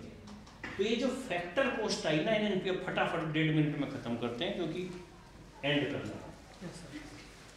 फैक्टर कॉस्ट का मतलब है, अब लास्ट में सुनो बस एक बार, जैसे अब तेजी से सुनना, जैसे पूरे देश में 100 सिलेंडर गैस के बने और सिलेंडर है एक, कितना रुपए का चल रहा है आजकल? 800 मान लेते हैं, ठीक है। पूरे देश में 100 सिलेंडर बने, एक सिलेंडर कितने का? टोटल प्रोडक्शन कितना हुआ? 80,000। हमने तो यही मान लिया। फिर एक दिन चुपचाप पूछा, अपने कोई परिचित निकल गया, कंपनी का मालिक हो गया, हाँ तुम्हारे यहाँ 80,000 की गैस प्रोड्यूस हुई है, 80 की ना हुई है, ये तो 1100 रुपये का पड़ रहा है। 1100 का, हमें तो 800 में मिले। इस सरकार ने कह रखा है कि सिलेंडर जनता को 800 में, कॉस्ट आ रही है 1100, 300 मेरे से ले लें, तो ये क्या हो गई? सब्सिडी। अब हम 80,000 माने बैठे थे प्रोडक्शन, और है कितने का? 1,10,000। तो सब्सिडी को जोड़ोगे ना 80 में, तो लिख लो फटाफट बस, एनएनपी एट फैक्टर कॉस्ट बराबर होती है एनएनपी मार्केट प्राइस पे जो था ऊपर, है ना, ऊपर निकला हुआ था ना 265, उसमें ऐड कर दो सब्सिडी। और जब पता चले मारुति 5 लाख की है और पूरे देश में मान लिया 10 मारुति पैदा हुई, तो टोटल प्रोडक्शन कितना हुआ? बोलो 50 लाख। अरे 5 लाख की एक मारुति है, पूरे देश में 10 हुई, 50 लाख का है, क्योंकि हमारे लिए तो 5 लाख की है। और एक दिन पूछा क्या कहानी है, देश में तो 1.5 लाख रुपए तो टैक्स के हैं। वास्तव में मारुति है कितने की? 3.5 लाख की। तो हम लगाए बैठे 50 लाख, है कितनी वो वैसे? 15 लाख को 35, तो 15 लाख तो टैक्स के चक्कर में बढ़ गया, उसे घटा दो, ठीक है। सब्सिडी जोड़ दो और टैक्स घटा दो, और टैक्स के ब्रैकेट में लिख लेना ये इनडायरेक्ट टैक्स है, क्योंकि गुड्स और सर्विस में जो टैक्स लगता है, ये मैं बड़ी गहरी बात कह रहा हूँ, है ना, खुद ही कहना पड़ रहा, तुम तो मान ही नहीं रहे। इनडायरेक्ट टैक्स हमेशा लगता है प्रोडक्ट, गुड्स पर लगता है, सर्विस पर लगता है, और डायरेक्ट टैक्स लगता है पर्सन, भाई यही है ना। तो सरकार प्रोडक्ट पे टैक्स लगा के अपने घर बैठ जा, अब जो उसे कंज्यूम करेगा वो झेले।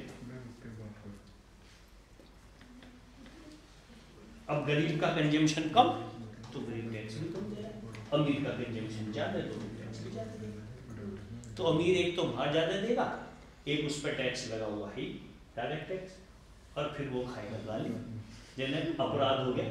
मतलब हम क्या चाह रहे हैं, सारे गरीब हो जाए, निमट जाएगा काम से। तो लक्ष्मी की पूजा करने वाला देश है ये, है ना। हमने लक्ष्मी जी को दूसरी देवियों से कम माना, बल्कि कुछ मामलों में देखा जाए तो जितने विधि विधान से उसकी करें पूजा, इतनी तो कोई से की भी नहीं करते। बस सरस्वती जी का भी नंबर चलो मान लो, 16 तारीख को बर्थडे पे तो ये योजना शुरू हुई है ना। और सरस्वती की भी पूजा करने में हमारे पीछे पता है क्या एक ही उद्देश्य है, यही रास्ता जावे लक्ष्मी जी का। और जो ये कंफर्म सा हो जाए ना कि सरस्वती जो कहे कि ऐसा है, तो मेरा भक्त है, बस अब आ जा, अब कहीं मत जा, तुझे और कुछ नहीं देने का। क्या किसी के चक्कर में लक्ष्मी जी वगैरह के तुझे ज्ञान देते हैं, उठ के भाग लोगे, क्या करना है। तो जो देश धन की, हमारे यहाँ धन को, वैभव को, है ना, इतना गंदा नहीं माना गया है। इसलिए आप भी ऐसे भाव मत रखो कि पैसा होना अपने आप में ही अपराध है। गलत तरीके से कमाया गया अगर है तो आप उसके प्रति बुरे भाव रखो, लेकिन अगर किसी व्यक्ति ने अपनी मेहनत के बलबूते पर ऐसा कमाया है तो उसके प्रति हम क्यों द्वेष रखें? क्योंकि वो जब वेल्थ क्रिएट कर रहा है वही वेल्थ में से कुछ हिस्सा सरकार को भी दे रहा है। अब ये विराट कोहली है, ये बताओ किसके पैसे से बना? गवर्नमेंट भी नहीं है, तो प्राइवेट आदमी थे, उन बेचारों ने दान से बनाई संस्था, है ना? तो थे जब भी तो उन पे होंगे और उनके मन में भाव आया होगा तभी तो हो पाया। तो वेल्थ को इतनी निगेटिव नहीं सोचना, है ना? और मैं तो इकोनॉमी पढ़ाऊंगा भाई, मैं हिस्ट्री थोड़ी पढ़ाऊंगा। तो हम तो धीरे धीरे तुम्हारे मन में यही भाव ला देंगे भाई पैसे की भी एक वैल्यू है, उसकी इज्जत करो, कदर करो, इतनी बुरी नजर से उसे मत देखो। ठीक है, thank you. Thank you sir.